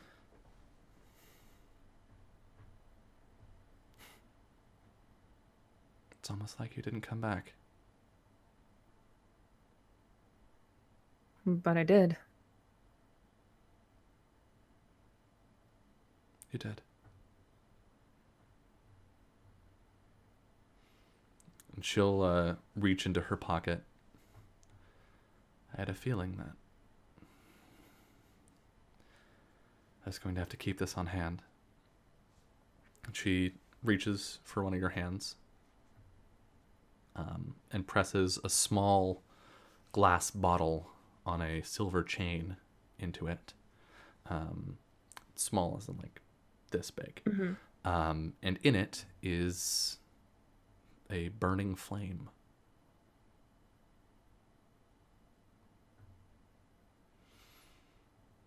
I'll protect it. I know you will.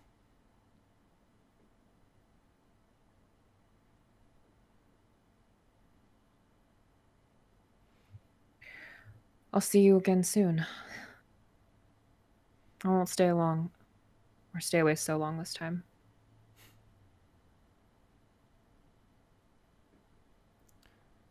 Take what time you need. We're not going anywhere.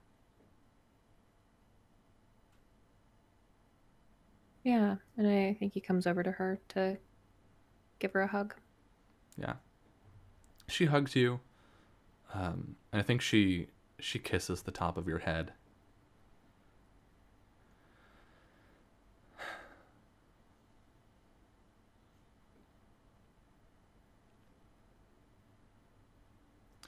When you come back, we'll have to talk about all that's Of happened. course. Yeah, of course we will. Very well.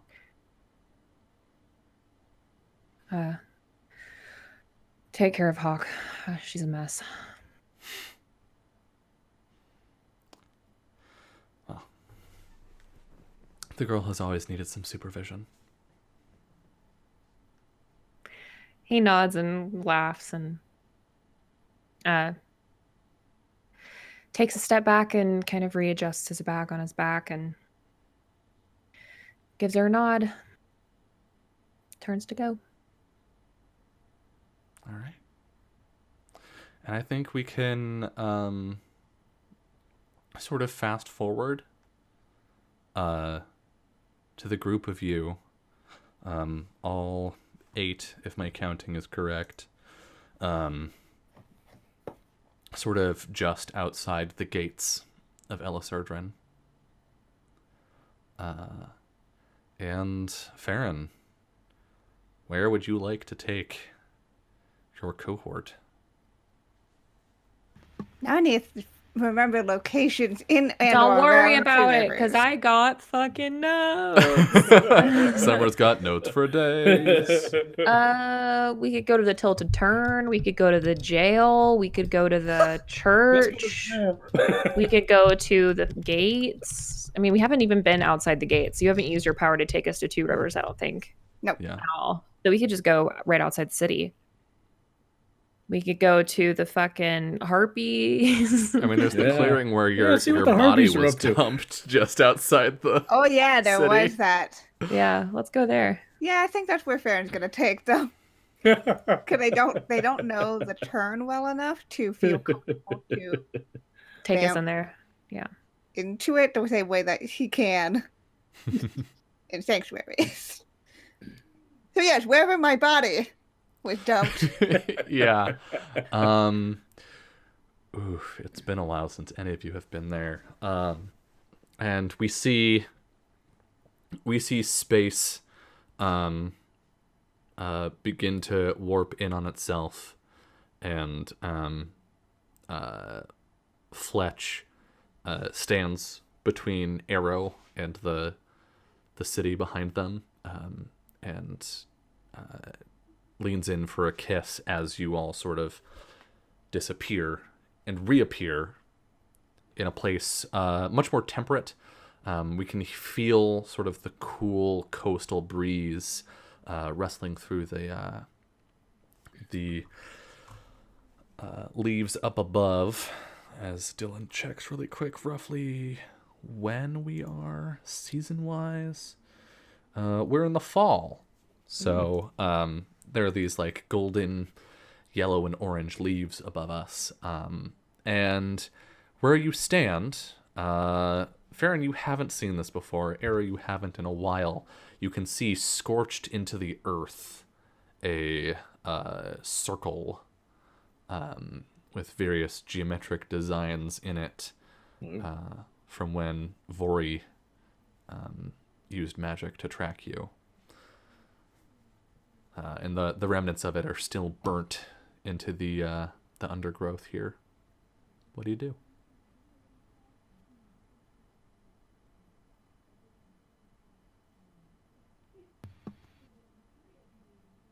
Farron like notes the scorched ground. It's kind of like, okay. Yep. Same. Samesies. Mental note. How far outside the city are we? Not that far, right? It's like 10 minutes, something like that. Yeah. I just kind of feel like writing this down a little bit. Okay. For funsies. I think you can even hear, because at this point it's become like 10 a.m., 11 a.m., something like that. I think you can even hear the sounds of the city over the bluffs in the distance. Yeah. Arrow looks to the group and he says, anyone who wants to come into the city is more than welcome. I'm gonna head to speak. Hopefully the person I met last I was here is still there. Talk to them about what's been going on. Hopefully figure out how much they'd be willing to pay if we looked into it for them. And we can all meet back at the Tilted Turn if that works. All right. We'll see you there. And Rolf starts moving forward. The rest of the raiders following suit. Gregor?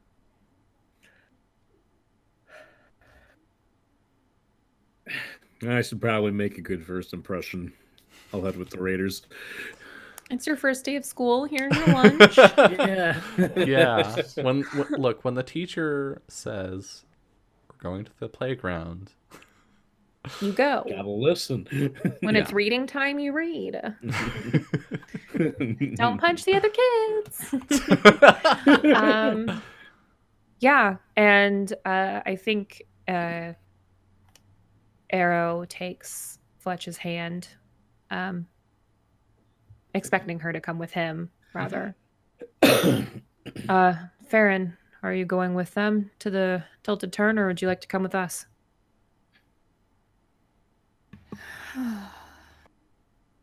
I should come along with you. His talking's the thing. I'm sure it will be. All right. Right. Then we see the larger group of you headed toward the gates. But once you get into the city, the raiders split off in one direction, and the three of you in another. And Farron, as you are pulled away down the road, you can see Rima Brightsong fall into step next to Gregor. But we'll follow the three of you for now. He's taken. We'll follow the three of you for now. As you head toward the mage's tower, and Fletch is looking around like she's never seen a city before, because she's kind of never seen a city before, not like this anyway. Except I guess she was in Sanctuary for a little bit, but this is interesting. Mostly There's, like, stayed in the inn. it's like to her, it's like if you took the Sanctuary and Cape Symbol and then just smashed them together, you'd get this city. And so she's having a wild time with it, and probably asking like a bajillion questions. He's answering every question he knows the answer to. I feel like a lot of them she's asking, he's like, I don't know. Yeah, there's a lot of like, what the fuck is that job? What the fuck is that job? Who does this? What's that? Yeah, he's like, I haven't paid much attention to those kinds of things. Yeah, but we'll head straight there. Okay. Can you remind me of something? Uh-huh. Lore check. How? Yep. So when I was last here, Mhm. and I handed over that person who dinged, I think I maybe wrote down their name at some point. Maybe not. That's sad if I didn't. But I told them that it was like a shadow thing that I had attacked. I believe so. Yeah. I'm pretty sure. Yeah. Did they say anything about that? Didn't they say that sounded like familiar or something? Yeah. They were like, they said it's a thing that they've been hearing about. been dealing with. Okay. Yeah. Awesome. I was pretty sure that was the case, but I just wanted to make sure I wasn't like, remember when we were talking about that shadow person earlier? And they're like, excuse me? The what now? Yeah. No. Yeah. At least to the best of my memory. And so I'm it's pretty canon. sure that they did. Yeah. I'm fairly sure. Canon isn't what actually happened in the game. Canon is what we all collectively remember happening in the game. So That's right. which, let me tell you, right. I've watched some actual plays where I remembered a thing as a viewer, and it was frustrating to me that the cast didn't. So if you're watching this in 30 years when this finally hits YouTube, I'm so sorry for you. But alas, you're not here. Should have watched live, sucker. So you head to the tower. And again, it's this. Towers aren't like super common here in Two Rivers. They are in Sanctuary. Sanctuary is known for its many towers. It's like the architectural staple of the city. But here it's much more like low stone, like broad stone buildings. And then there's just like this fucking tower in the middle of like a city block, basically, with no markings or anything, but you know what it is. Yeah. Knock, knock, knock, knock, knock, knock. Yeah. Viewport opens up, and you see a pair of seemingly very tired eyes peer through. How can I help you? We're here to talk to somebody about the shadow that's been killing your people. Shunk. Click, clack, click. rattle, click. The door opens a little bit, and you see the same man that you saw before, who I believe introduced himself to you as Sylvester Cormeth. Yes, that is right. I don't think I started taking notes yet. It's in your it's in the Handouts. journal. Yeah. Great. And he leans between the door and the doorway to lean outside the tower. You again. Do you have new information? Well, so what I was gonna say is that on the way from the outside of the city to here, Era would have filled in Farron on like literally everything that he knows. That way, Era doesn't have to talk a lot because he knows that he's bad at it. So he would just look over at Farron. He got the door open for you. Yep. Kiana's not sure what to talk about, but figure it out in a hot second. Do we have new information, Dylan? No, not that I remember. Like you, in the intervening time, you have fought the Shadow Man. Yeah. Like that happened. You had a fight with him. Before we fought him. Yeah. It was bad. Yeah. Yeah, I figure the game plan was to just tell them about that situation that we felt that one of our friends made a sacrifice to keep the Shadow Man away for a while. But we would like to look into it for them. Okay. It's weighing on us. It's weighing on our hearts. Farron, I would like you to defy danger. With charisma? Yes. Okay.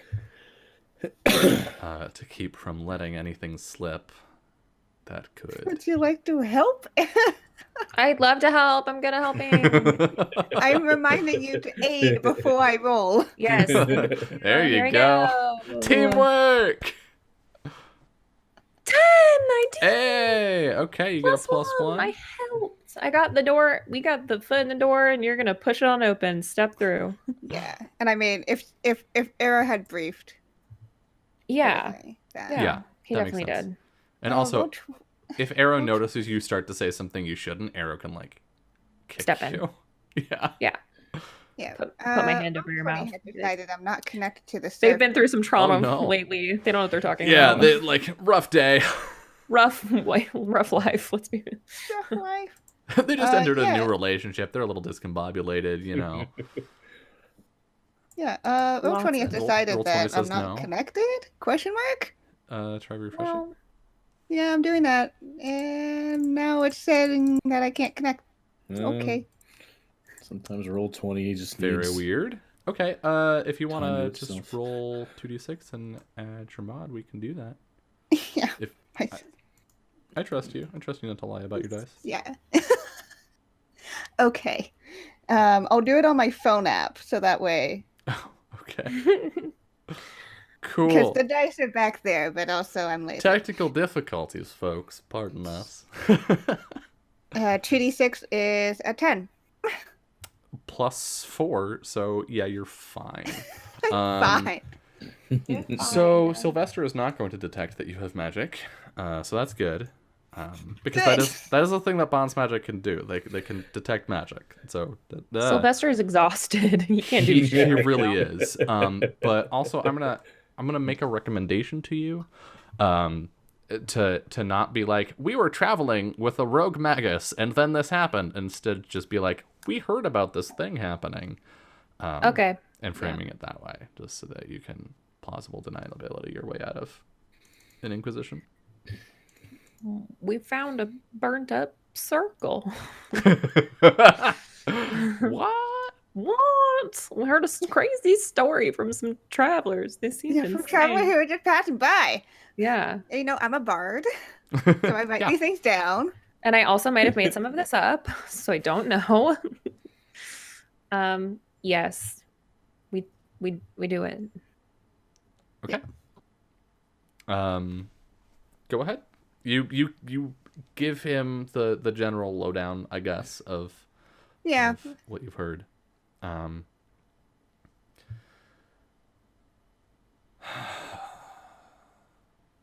You, if I'm to speak quite honestly, you seem very exhausted. I can imagine it's just another thing on your plate that you wouldn't want to be worrying about.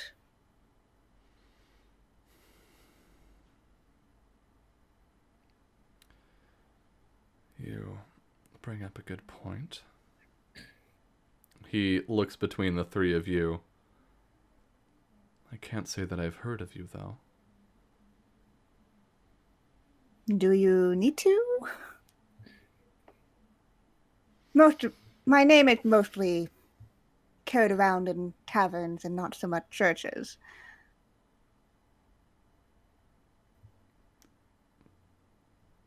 I don't spend much time in either.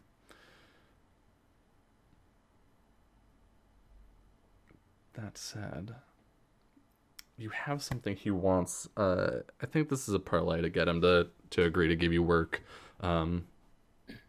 Parlay. I'll help. Help me, please. So I I would was like, love to help you. Helping is what I do. I was just like, it's summer 8, summer 8, summer 8. 9. All You right. get +1. I am a Okay, tied well- up in it, baby. Roll 20 still being a butt, so That's okay. so that's a 6 plus a +4. plus 4, plus 10. 4. Yeah, you're good. I'm good. You're good. And I also, because of because I have more skills in it, Oh, I got a yeah. +1 forward. You have bastard parlay. And I took con as my last level up, so I also get to ask him a question he must answer truthfully. Asshole. Okay, hold on. On a 10 plus, they do what you ask. If you first promise what they ask of you, you don't have to actually keep the promise though. No, I just have to look like I'm going to keep it. Yeah, you have to actually you have to make the promise. Well, you've proven proactive in the past. He looks at you, Arrow. And if I can be frank, the guild wants this dealt with. So, if you find anything, let me know and I'll pay for it. If you can stop it,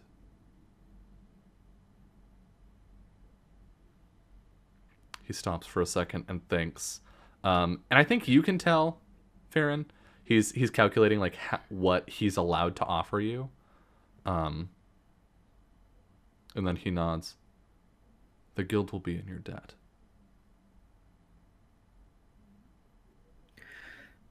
Is there any information you can give us that we haven't already told you? Anything else that's happened since the last time I was here? It's the same for magi everywhere, including, apparently, rogue magi. Nightmares every night. All of us. This creature stalks us. We haven't heard of anyone who has survived an actual encounter with it. People without a magical gift see nothing, hear nothing.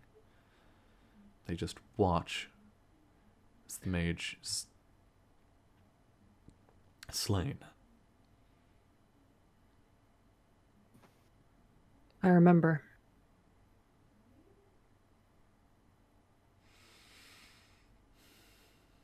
But it's not just here. The mages back in White Spire experienced the same thing. Our expeditions north and south out of the region, from what we've heard back, It appears to be affecting anyone with the gift in all of Kalimba. I have a question that might seem a little odd. Do you have any reported deaths at the same time?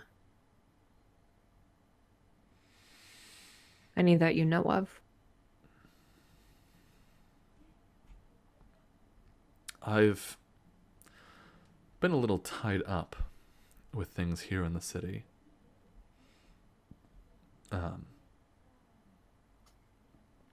But I can ask. Are you at the Tilted Turn again? We are. We'll stay in town for a day or two. I'll ask and send word tonight. Then we'll come back tomorrow night, if that is all right with you. Or in 2 days' time, if that works. I'll contact you. But I understand that people in your line of work rarely start for free. Give me a moment. The door closes. And Fletch just sort of looks between the two of you. This seems to be going pretty well. I was willing to start for free. You don't ever say that out loud, though.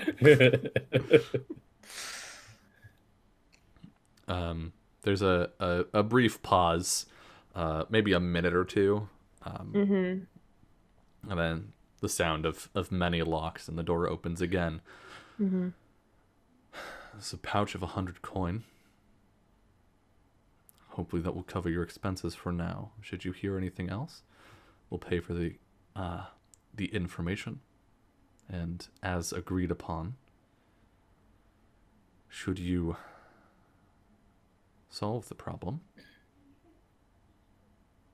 the guild will be in your debt. Is this agreeable? Arrow nods. He looks at you, Farron. Very amenable terms. Very well then. And he'll hand you the pouch and conjure a scroll of paper. Farron, you're very familiar with this. It is A contract. It is a contract. Woo! Love And, that.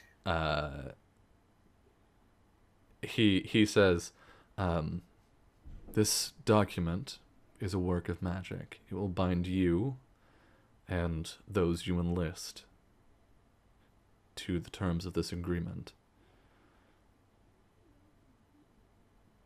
Understood. And Arrow will sign it. I think he's like, even if Farron reaches to sign it, he's not gonna let them because Farron is magic and Arrow is worried. There's gonna be like a reaction. There's gonna be like like they're gonna shock each other. Aha! I've found you out. You've touched my pen. Yeah, so Arrow's gonna sign it. And especially because Arrow's the one paying the bills, right? So Yeah. it would make sense. And as you sign it, do you read it at all first, or do you just? Yeah, I'll skim it. Okay. You want me to roll to read? No, you don't have to roll anything. It's just a question of, are you going to read it before you sign it? Yeah.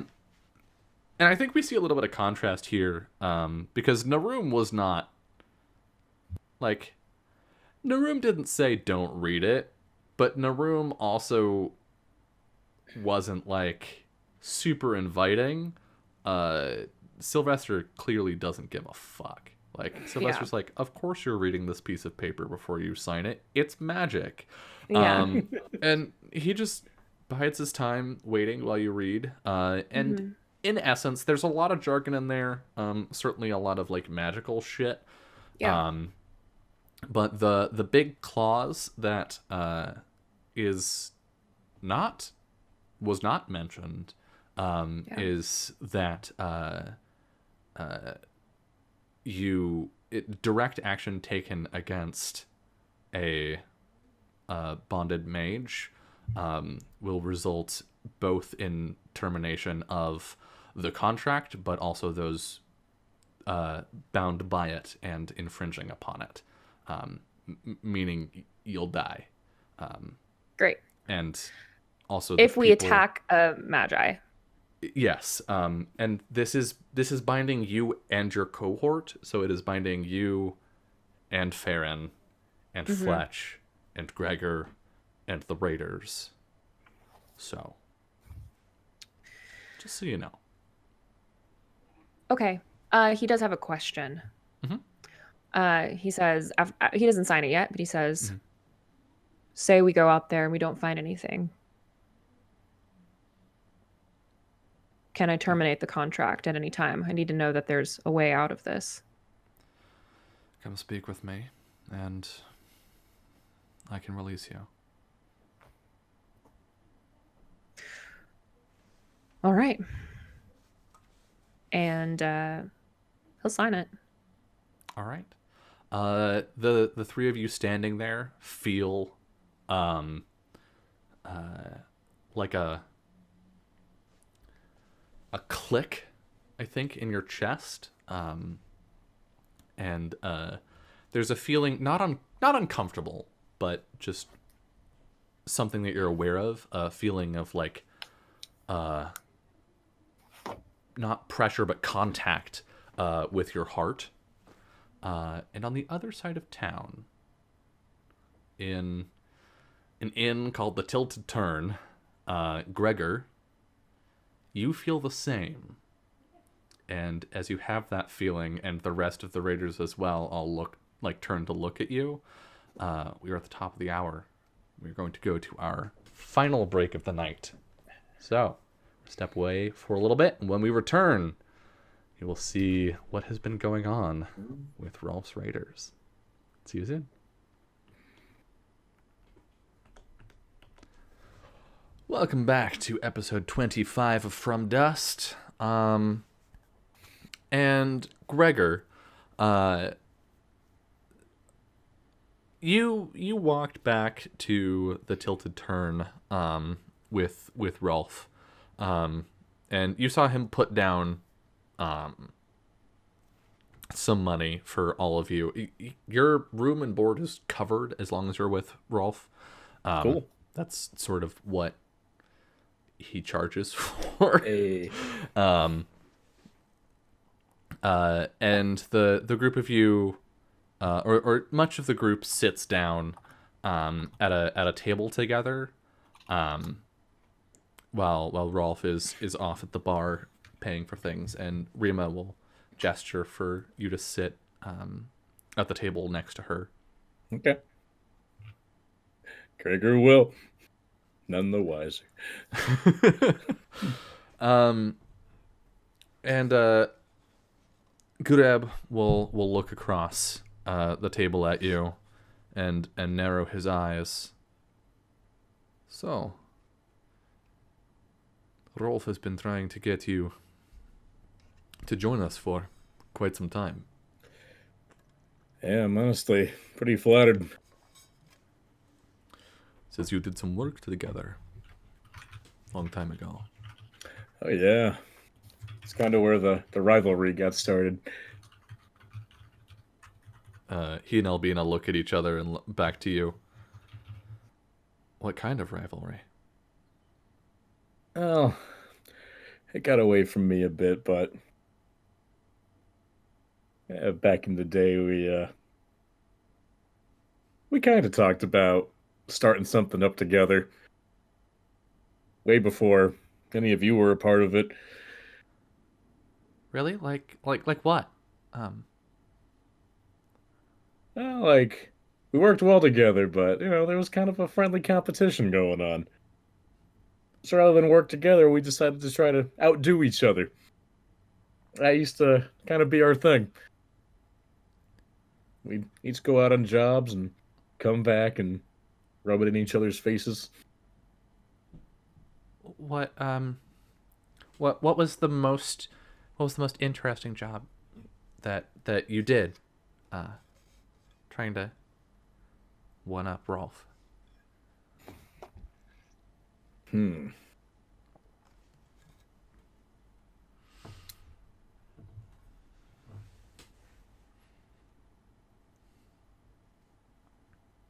Ah, I know. So, gosh, there was a town, good way southwest of here. I can't even think of the name of it now. A real tiny place. And, they said that there was a dragon spotted. And I never fought a dragon before, so I wasn't gonna pass that up. When I get there, I investigate it.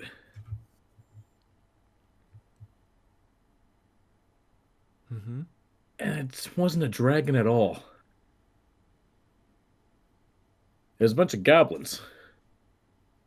And they got into this old mine. And there was this. I don't know if you've ever heard of it. There's this magical ore that's very flammable. Just a little bit of impact, and it just lights up. The goblins got a lot of it. And they just started pelting it at buildings and stuff. Albina leans across the table. Where was this? You have any on hand? Sounds useful. No, but if you head to, here we go. Uh-oh. Uh,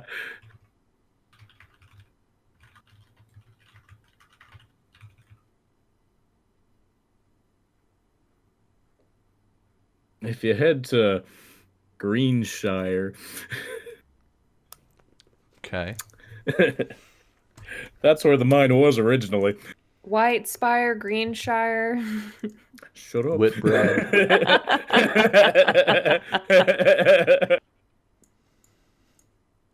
As I learned, I have a naming convention now. It's a color and a noun. Okay. A color and a thing, a place. I think Albina, like, yeah, sure. Hey, it was Leans real. back. Rolf walks over and he's carrying like a couple pints and sets them down on the table.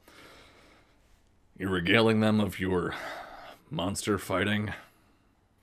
Yeah, you remember the not dragon? Yeah. Still got a burn on my like right under my elbow here. Yeah, maybe don't try and fight a goblin on a burning thatch roof.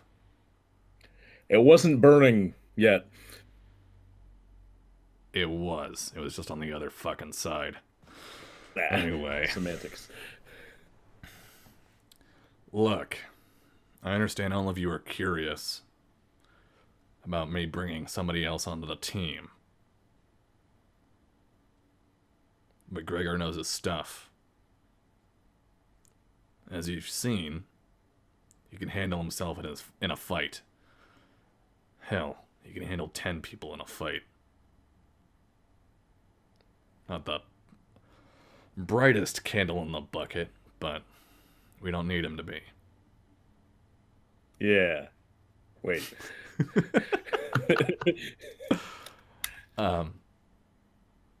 And Rima will speak up and say, well, I think, I mean, sometimes people mistake being brave for not being very smart. So, and that sounds brave to me. Thank you, Rima. I mean, don't mention it. It's just, just speaking up. I'm gonna go to the bathroom. And she stands up and begins walking across the room when you have this sensation of like contact around your heart, and everybody in the group turns to look at you, Oh. Gregor. They must have made the contract. Great. I'm sure that'll work out fine for everyone. How much have you guys ever worked with mages? I don't like them. Oh, well, this is par for the course. This is where it got started, so a lot of contracts are locked into and whatnot. It's part of why I don't like them. Yeah, well, we're gonna have terms, so let's not screw them up. It's bad if we do. Rolf just sort of looks at you. And the look he's giving you, I don't think you've gotten this look in a long time.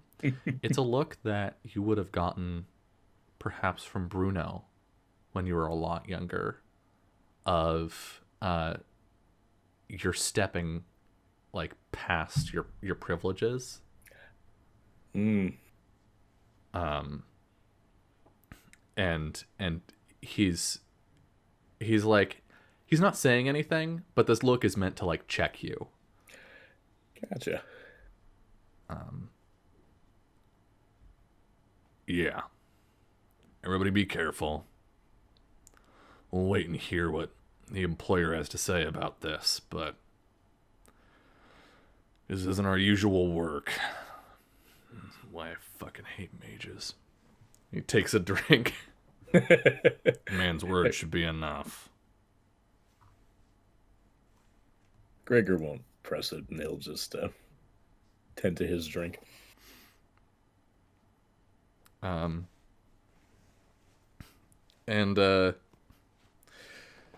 Gurab speaks up again and says, "So, just curious, you seemed very attached to working with that Farron. And I'm sure that that relates to you bringing them on as work. Oh yeah, bringing them to Rolf, rather. Farron's great. So's Arrow. Yeah, Farron and I just figured out some stuff we've been not talking about for a bit, so that's definitely. Albina leans forward, and like she leans towards you, but she looks at Gurab as she talks, and says, "What kind of stuff?" Like feelings and stuff. Uh-huh. You two fucking yet? Gregor's gonna turn beet red. So it is like that. Pay up, Gurab. Gurab swears and pulls a pair of coins out of his pocket and slides them over to Albina. Gregor's just gonna like. Gregor like can't make the words. It'll look to like Skullbreaker of all people. I don't care, boss. Frankly, what history you have with this guy, I like him. He's earning me money.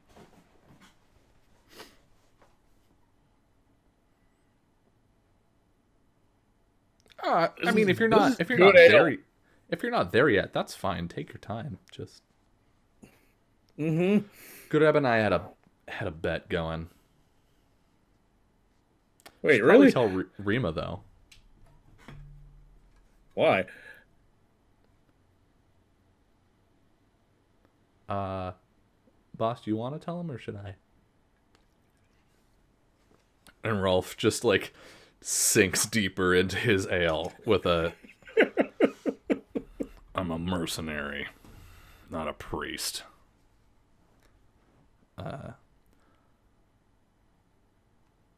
Well, it seems the girl is taking a shining to you. I mean, that's just our impression from the outside. She hasn't Rima's real said nice. anything to us except about, how thankful she is for you saving her, and how like she never really noticed, but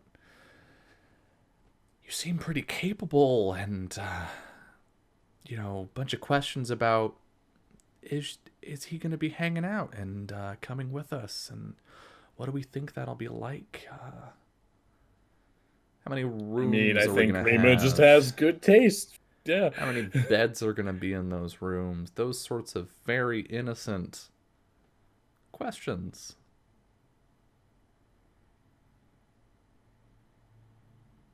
Uh, oh. Oh. Ugh. Yeah. Rima comes from she comes from a good family back in Sanctuary. And before she started working with us, she sort of was used to getting her way. What does that mean? She's not like us.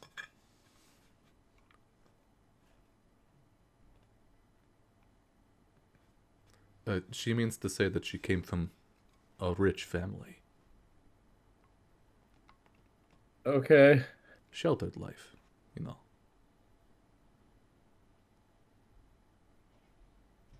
How'd she end up with you guys? No offense. Well, there were 4 of us. And then there were 3 of us. And I decided we should have a healer on hand. Makes Went to sense. Sanctuary. Toured the academies. She didn't ask for much money.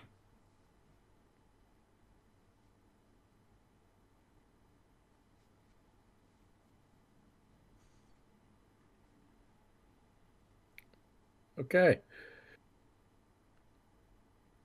What? Nothing. Rima comes back across the bar room and sits down. What did I miss? Everybody looks at you. Just business. Could you roll a defy danger, please?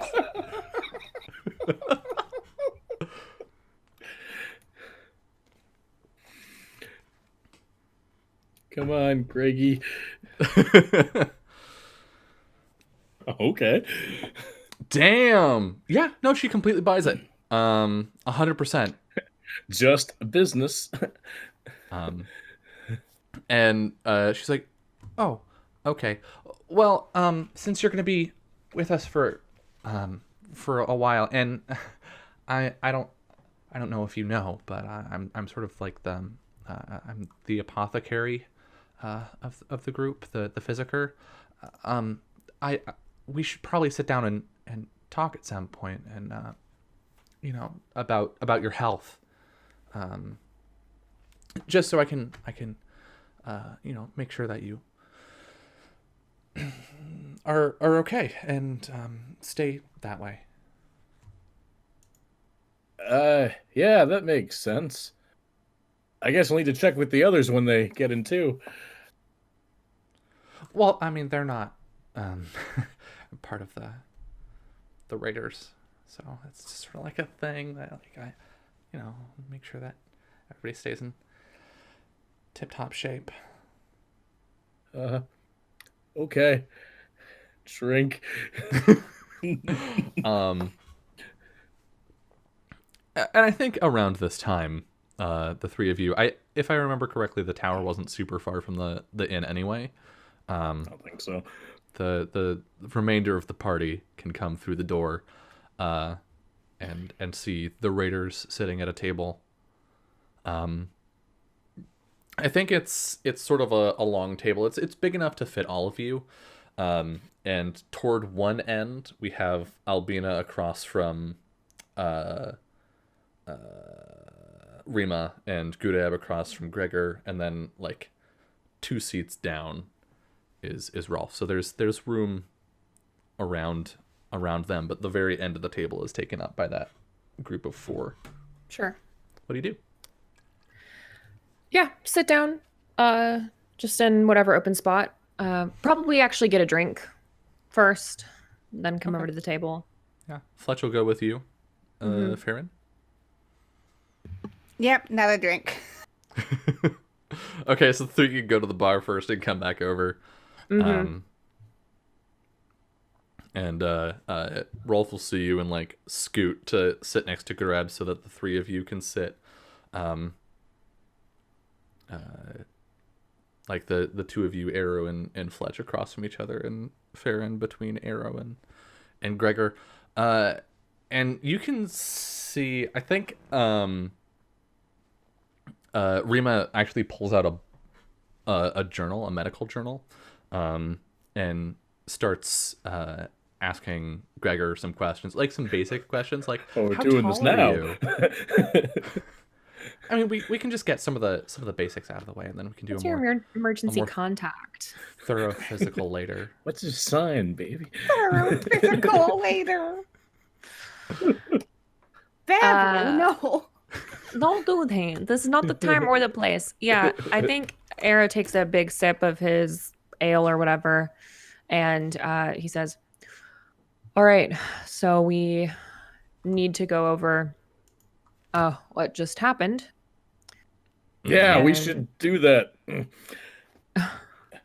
Are you all right? On pipe.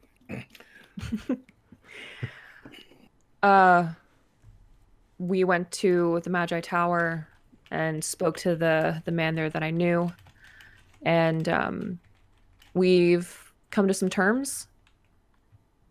The job that we were speaking of, any information that we can find for them, they'll pay us for. They did pay us a bit up front. And if we can completely solve the problem for them, well, let's just say you wouldn't have to work for a while if you didn't want to. But if any of us, you might have felt it when I signed the contract, intentionally harms a Bonds Magi, we'll all die.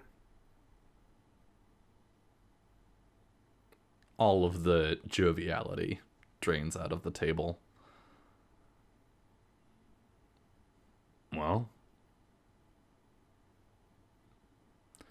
you heard him. Don't hit a mage. As long as you pay our fee, you've got us. You got plans to get anything done today? No, I think that for the next day or so, feel free to stick around here, drink, explore the city, stay out of trouble.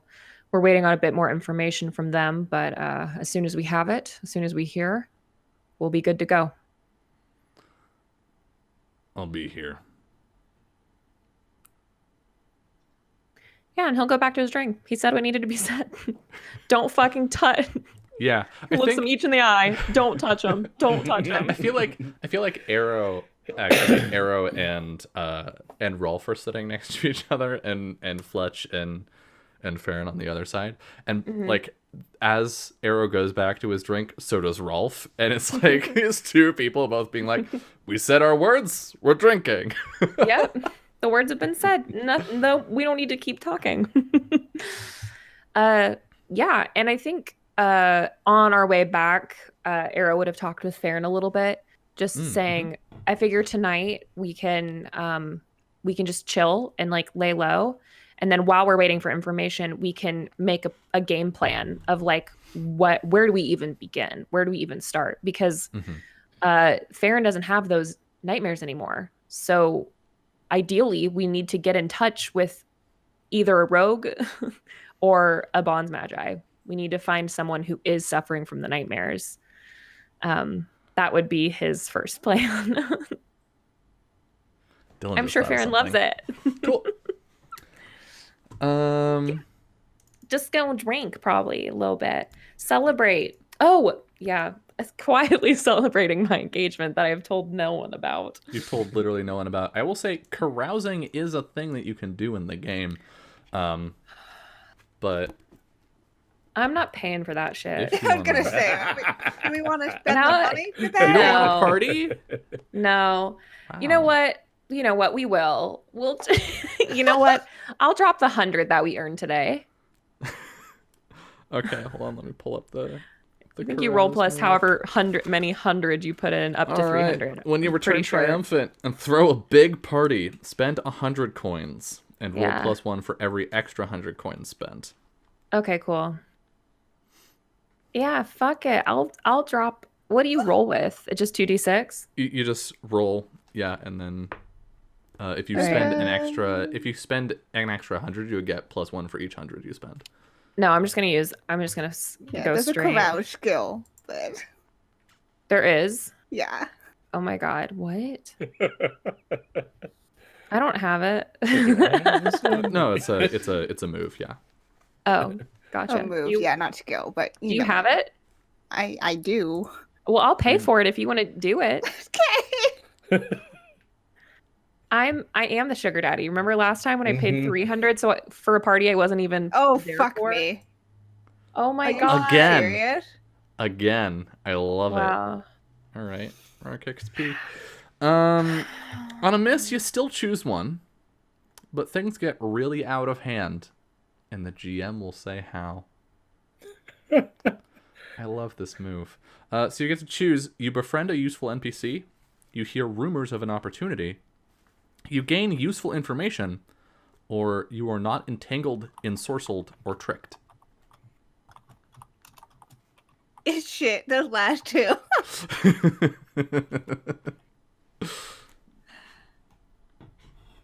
Information. You gain useful need it. information. Okay. All right. Yeah, the tilted turn gets fucking turned. You, I think, Arrow, do you tell people? Do you, like, is this the moment where you tell people, hey, we're engaged, or No. you're just gonna find another reason to party? Oh yeah. No, I think we were in Elisardran mourning. We haven't celebrated what we did yet. Mhm. That we're fucking alive. I think it's just a we lived celebration. Cool. But Arrow and Fletcher are getting messy drunk. Just Yeah. FYI, making out. I think the Raiders join in with like a "we lived, we survived," and as the party spreads to the entire bar room, it just turns into like a "we're alive," and people start complaining about random shit like this thing happened at work, but fuck it, I'm alive, and everybody goes "yay!" And someone's like, "Oh god, my best friend Fitz, we were working the docks and then the fucking boxes fell on him and he goddamn died, but I'm alive." And everyone's like, "Yeah." Oh my god. And things are going crazy, and getting really loud and overwhelming. And then Farron, you hear a familiar voice say, Farron? And when you turn, Spins the fuck around. you see Helga. Oh shit.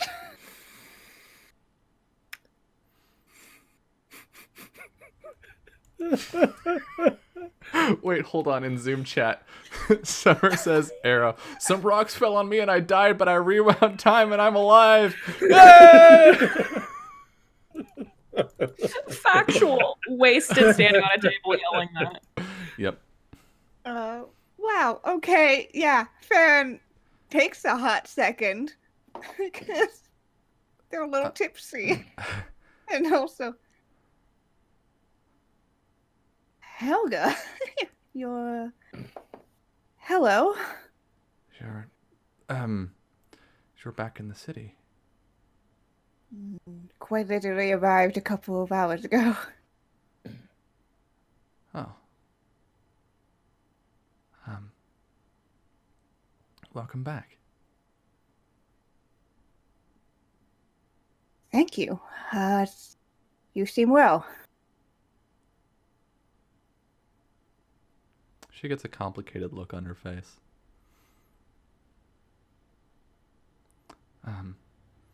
Yes.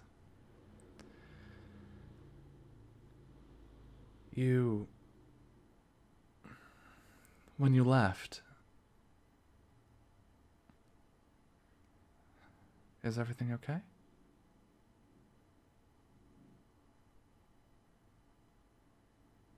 Yes. Good. Good. Come, say, have a drink with me. Tell me what you've been up to. Gladly. And she'll come to sit with you, and have a drink. And she starts to talk to you. And no, she took your job at the birthday party. And she said that frankly your talents would have been wasted. People were more focused on trying to woo the Duke's daughter than they were on the entertainment, despite her charms. But that the pay was good and the food likewise. And that she's just sort of stayed in town, picking up stories here and there, trying to work out what her next gig will be. And she mentions in that that there was a group of mages came down from the north by sea and headed further inland after coming through Two Rivers, but that she had entertained some of them one evening and heard that they were looking into, like, they were on a research mission about magic itself, and that they were headed inland towards some of the more central cities and towns.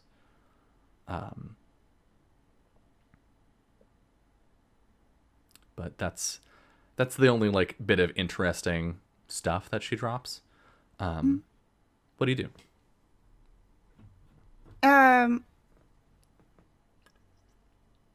I think Farron is a little at the point like I'm gonna write it down. Internally, it's like I'm gonna write it down because I don't trust myself. Mm-hmm. Do you remember this? And so pull out a parchment and paper and just quickly scribble. She'll reach out and put a hand over yours as you're writing, if that's related to what's going on with you. I may have taken some of their information. Oh, well, new things. So, but yes, it seems like fortuitous timing about this. If you wouldn't mind, I appreciate. Do you have some time? We could. It's back at my place. Oh.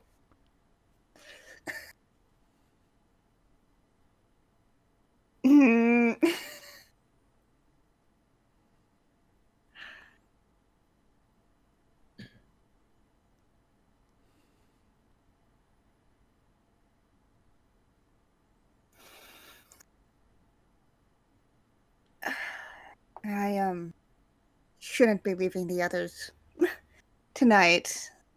Like this party got so little. She looks around as another round of hey goes up. I think Rima, who's like swaying in the wind, stands on a table and is like, I had a hole in my chest and got lit on fire and I'm alive. And everyone's like, hey! And Helga looks at you and says, I don't mean anything by it, if that's your concern.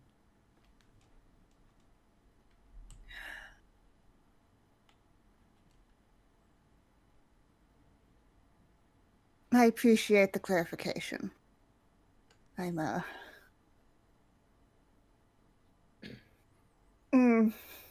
off the market, I believe, is what most people would say now. It's been an interesting few weeks. You can certainly put it that way. Well, I do love your stories. Why don't you regale me while we walk? Let me go tell my companions so they don't go looking for me. She Wonder where I nods went. and moves to the door to wait for you there.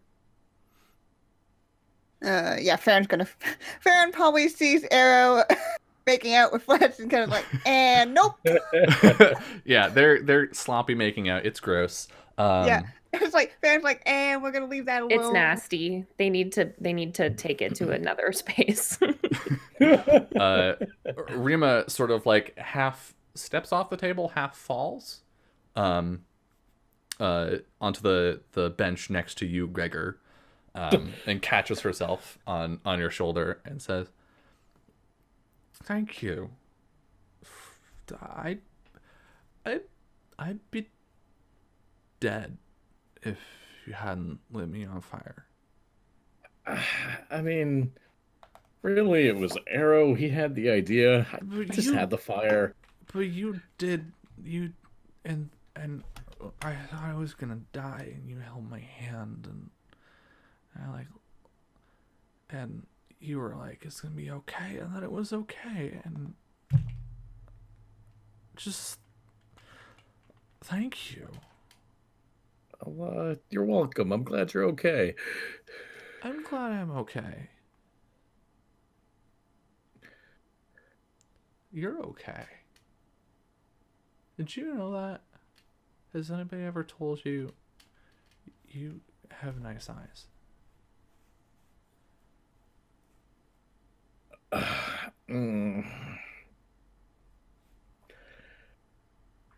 Thank you, Rima. Very strong arms.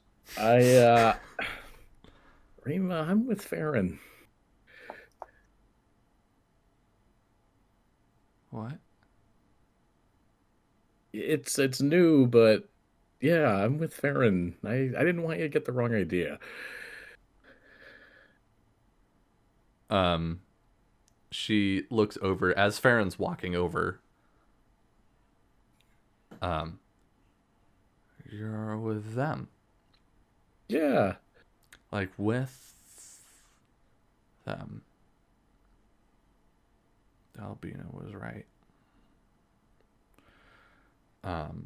Oh, and yeah. At this point, Farron, you arrive at the conversation.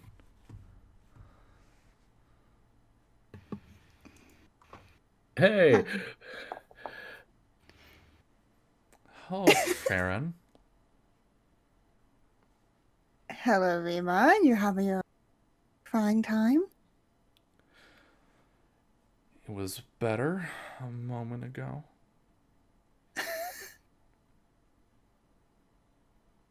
How old are you?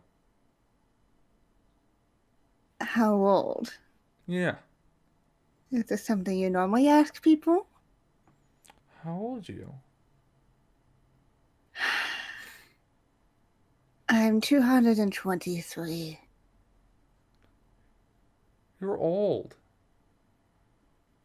I am old compared to you, And but it's quite... And Greggy.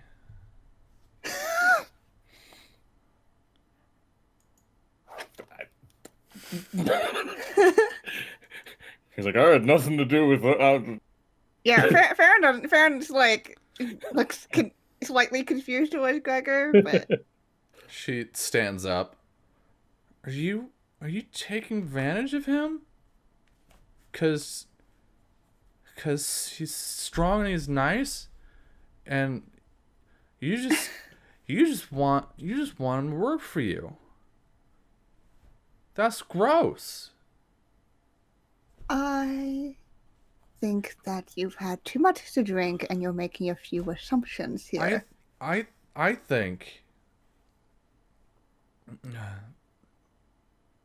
think I haven't been drunk enough. And she like steps toward you as she keeps talking. You have been you're and then she slaps you across the face. Oh! Unless you would like to dodge, in which case you I can. stop making out to witness it. No, Much as Farron's like gonna let it baby. happen. Come on, just let them get slapped in the face. Come on, baby. Farron's gonna let it happen. Don't look at them. Okay, okay. yeah. She slaps you across the face, and there's like a pause, like a hush that falls over the room a little bit, and then a couple people go, "Hey, hey." Yeah, and Farron will just kind of will rub a little gently, but not like a oh god it hurts, but like a okay. Do you feel better now? Do you feel better? 'Cause I know.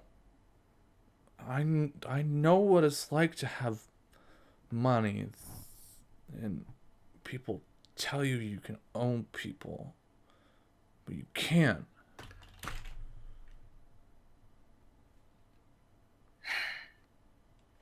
Greg is Gregor, his own person. I'm very aware of that.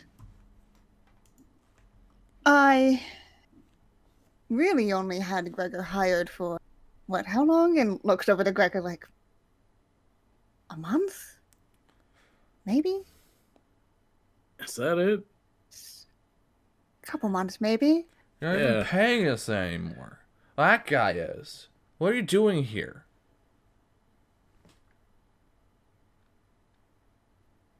I care for Gregor.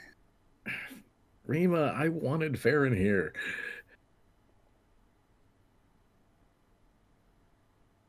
What? I wanted Farron here. Farron's not taking advantage of me.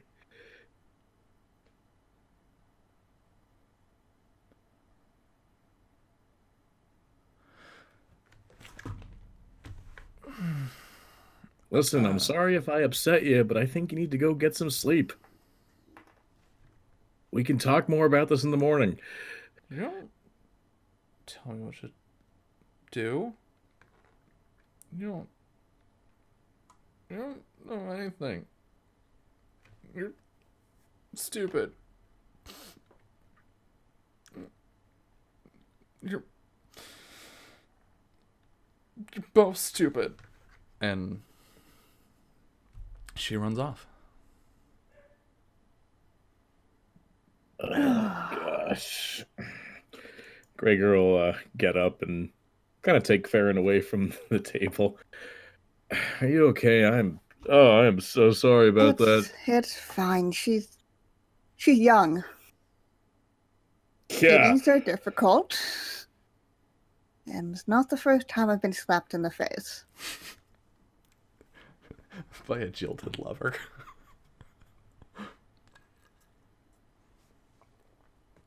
I'm fine. Jeez, I'm finally with someone and suddenly feelings start coming out of the woodwork. Tends to be the nature of things.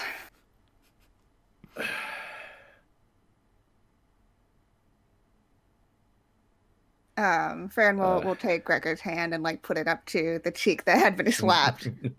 Well, it's probably warm, but like there's no like mark really showing. Mm-hmm. I'm fine. I do feel bad though. I've never rejected anybody, I guess. I think you did it as plainly as you could in the circumstances. Hopefully she'll be more reasonable in the morning. Hopefully. If we're gonna be working together. And if not, if she really believes you're your own person, then she should respect your choices. Yeah. I'm sorry. Did you have something you were gonna tell us before? Yeah, I ran into Helga, actually. And gestured towards the door. Yeah, she's got her eyebrows raised and she waves. Gregor kind of remembers, like, he was around a little bit for some of the conversations. You were there for the competition. Yeah, for the company. Yeah. Oh, sweet. She and I got to talking, and she actually has some information that may lead us appropriately for what we're searching for. Well, that's fantastic. Yeah, so, she said she has the contact information at her home. So I was thinking, go and get that now so we don't have to be part of our game planning session thing. All right. Do you want me to come with? This If thing's you targeting mages. want to, but also I'm protected. Gregor will, like, think a bit and, like, no, you go ahead. All I think I'm right. going to stick around in case things get out of hand here. Yes, please. Make up for the last one I started. Good. Make sure that those two, and like gestures towards like Arrow Flesh, get away, please. Yeah, I'll try to nuzzle them up there. just they've been insufferable recently. Like Hey, I know mean, that it's all all that tension's gone. yes, but Arrow's like feeling. he is I feeling, mean, I think which he was always feeling, but now he's showing feeling. yeah. So sometimes I think that he has the emotions of an 18-year-old like Rima.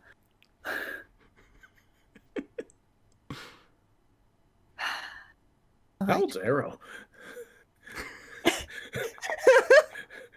He's like 120, I think. Which is the equivalent of Around being there. 18. Of being like 18 or 19, yeah. Oh, Rima's gonna be 18 for a long time. Yeah. That's why she's acting like a 2-year-old right now. Literally throwing tantrums and hitting when she doesn't get what she wants. See, the thing is, Summer, everyone is a 2-year-old for their entire life. It's just that we put other stuff on top of the fact that we're 2-year-olds. No, it's just that as you get older, you add new things to a checklist of what it takes for you to hit somebody. Yeah. When you're 2, you just do it. There's nothing that comes before it, but you're like, did they hurt me? Do they deserve it? Am I in public? It's a huge checklist as you get older. Yeah. And Farron will squeeze Gregor's hand, lean up and kiss him. I'll be back soon. Okay, I'll try to stay out of trouble. You better. I'm not bailing you or ever out of jail again. It's not gonna come to that. I got the rats. They'll get me out. I am the king. Rat King is Arrow's new title. X card. Okay. And do you go to Helga and Yep. And like obviously knows that Helga was watching and has seen and it's just like off the market, like I said. I noticed. So, when did that start? Long story, but hope you're ready to listen. I am. And we see the two of you walk into the city. We see the party growing and growing. It definitely gets out of hand, but it doesn't get violent. Gregor, you get roped into singing some sea shanties with people, and when it's clear that you don't know any of the words, people like are just like obsessed with you learning these songs. Okay. And of course, sea shanties are really easy to learn, especially the chorus. And so they feel like they're doing a great job of it. We see Arrow and Fletch disappear upstairs eventually. And Summer gets 3 sessions of boning in a row because she's going for a record. And then we cut across town to Helga's house as the two of you walk up. And Helga, sits there with her keys and unlocks the door and then steps aside, gesturing for you to go in. Fair and well. And then she walks in, and as you enter,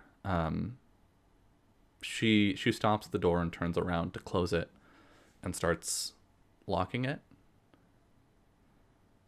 I'm sorry, Farron. I didn't have a choice. It's good to see you again, Fuck. Farron. And looming down the hallway, you see Bruno. Oh. And that is where we are going to end tonight's episode of From Dust. I'm so mad at you. I quit. I was waiting for you to read Ugh. Helga at any point, and you chose. You I chose to trusted be her. tricked. You chose to be tricked, so I had to trick you. Oh.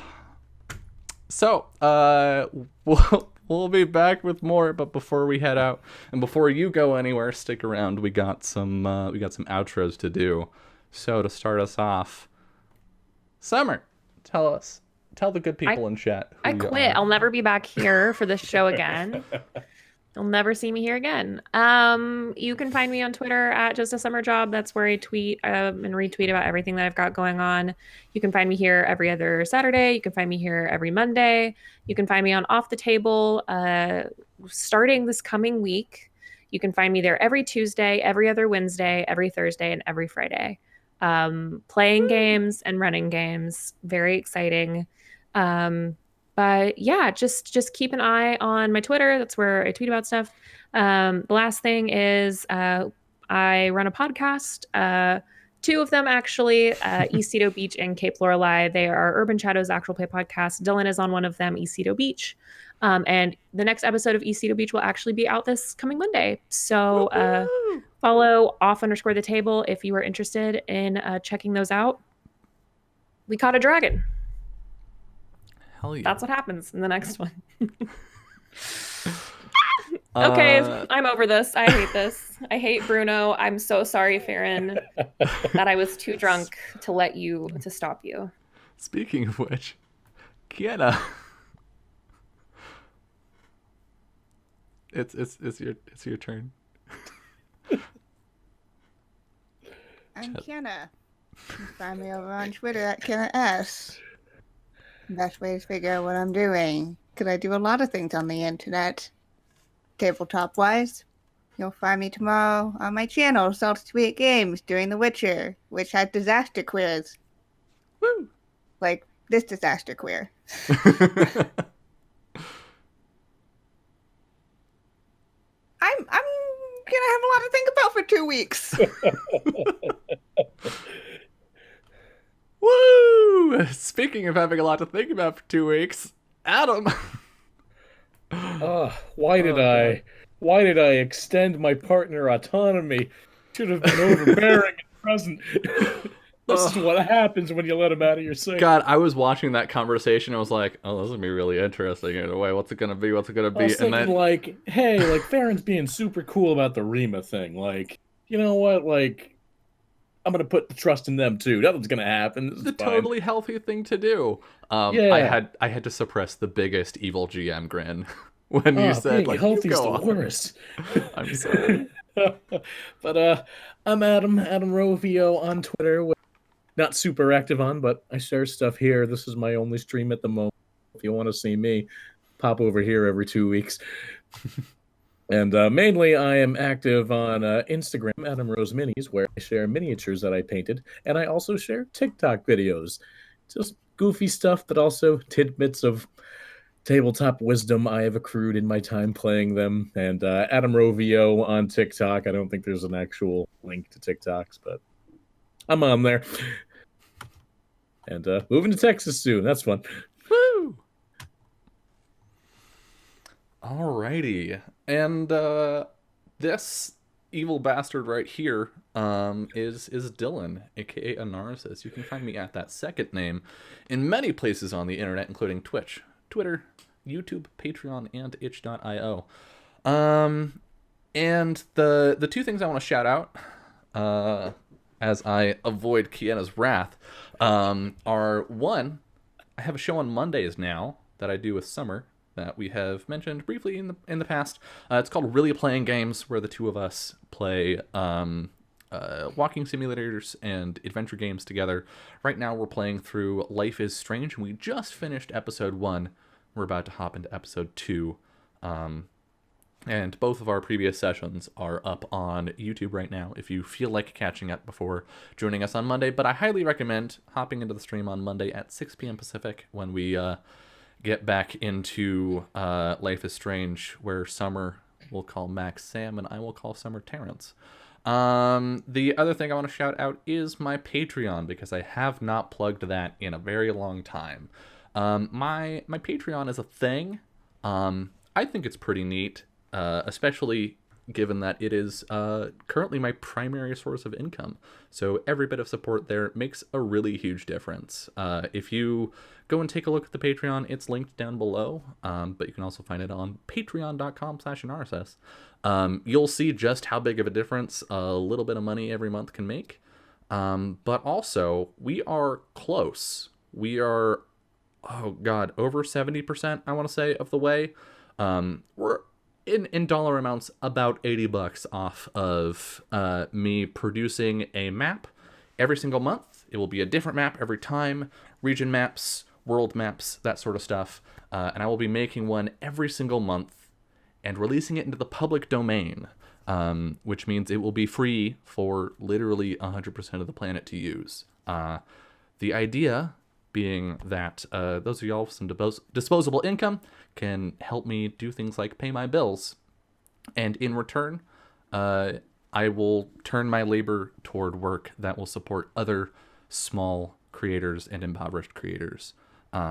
So people will be able to use those maps in streams like this, if you feel so moved, or print them out, or put them in your adventure books, or literally anything you want. If that sounds like a thing that you want to help support, go check out that Patreon.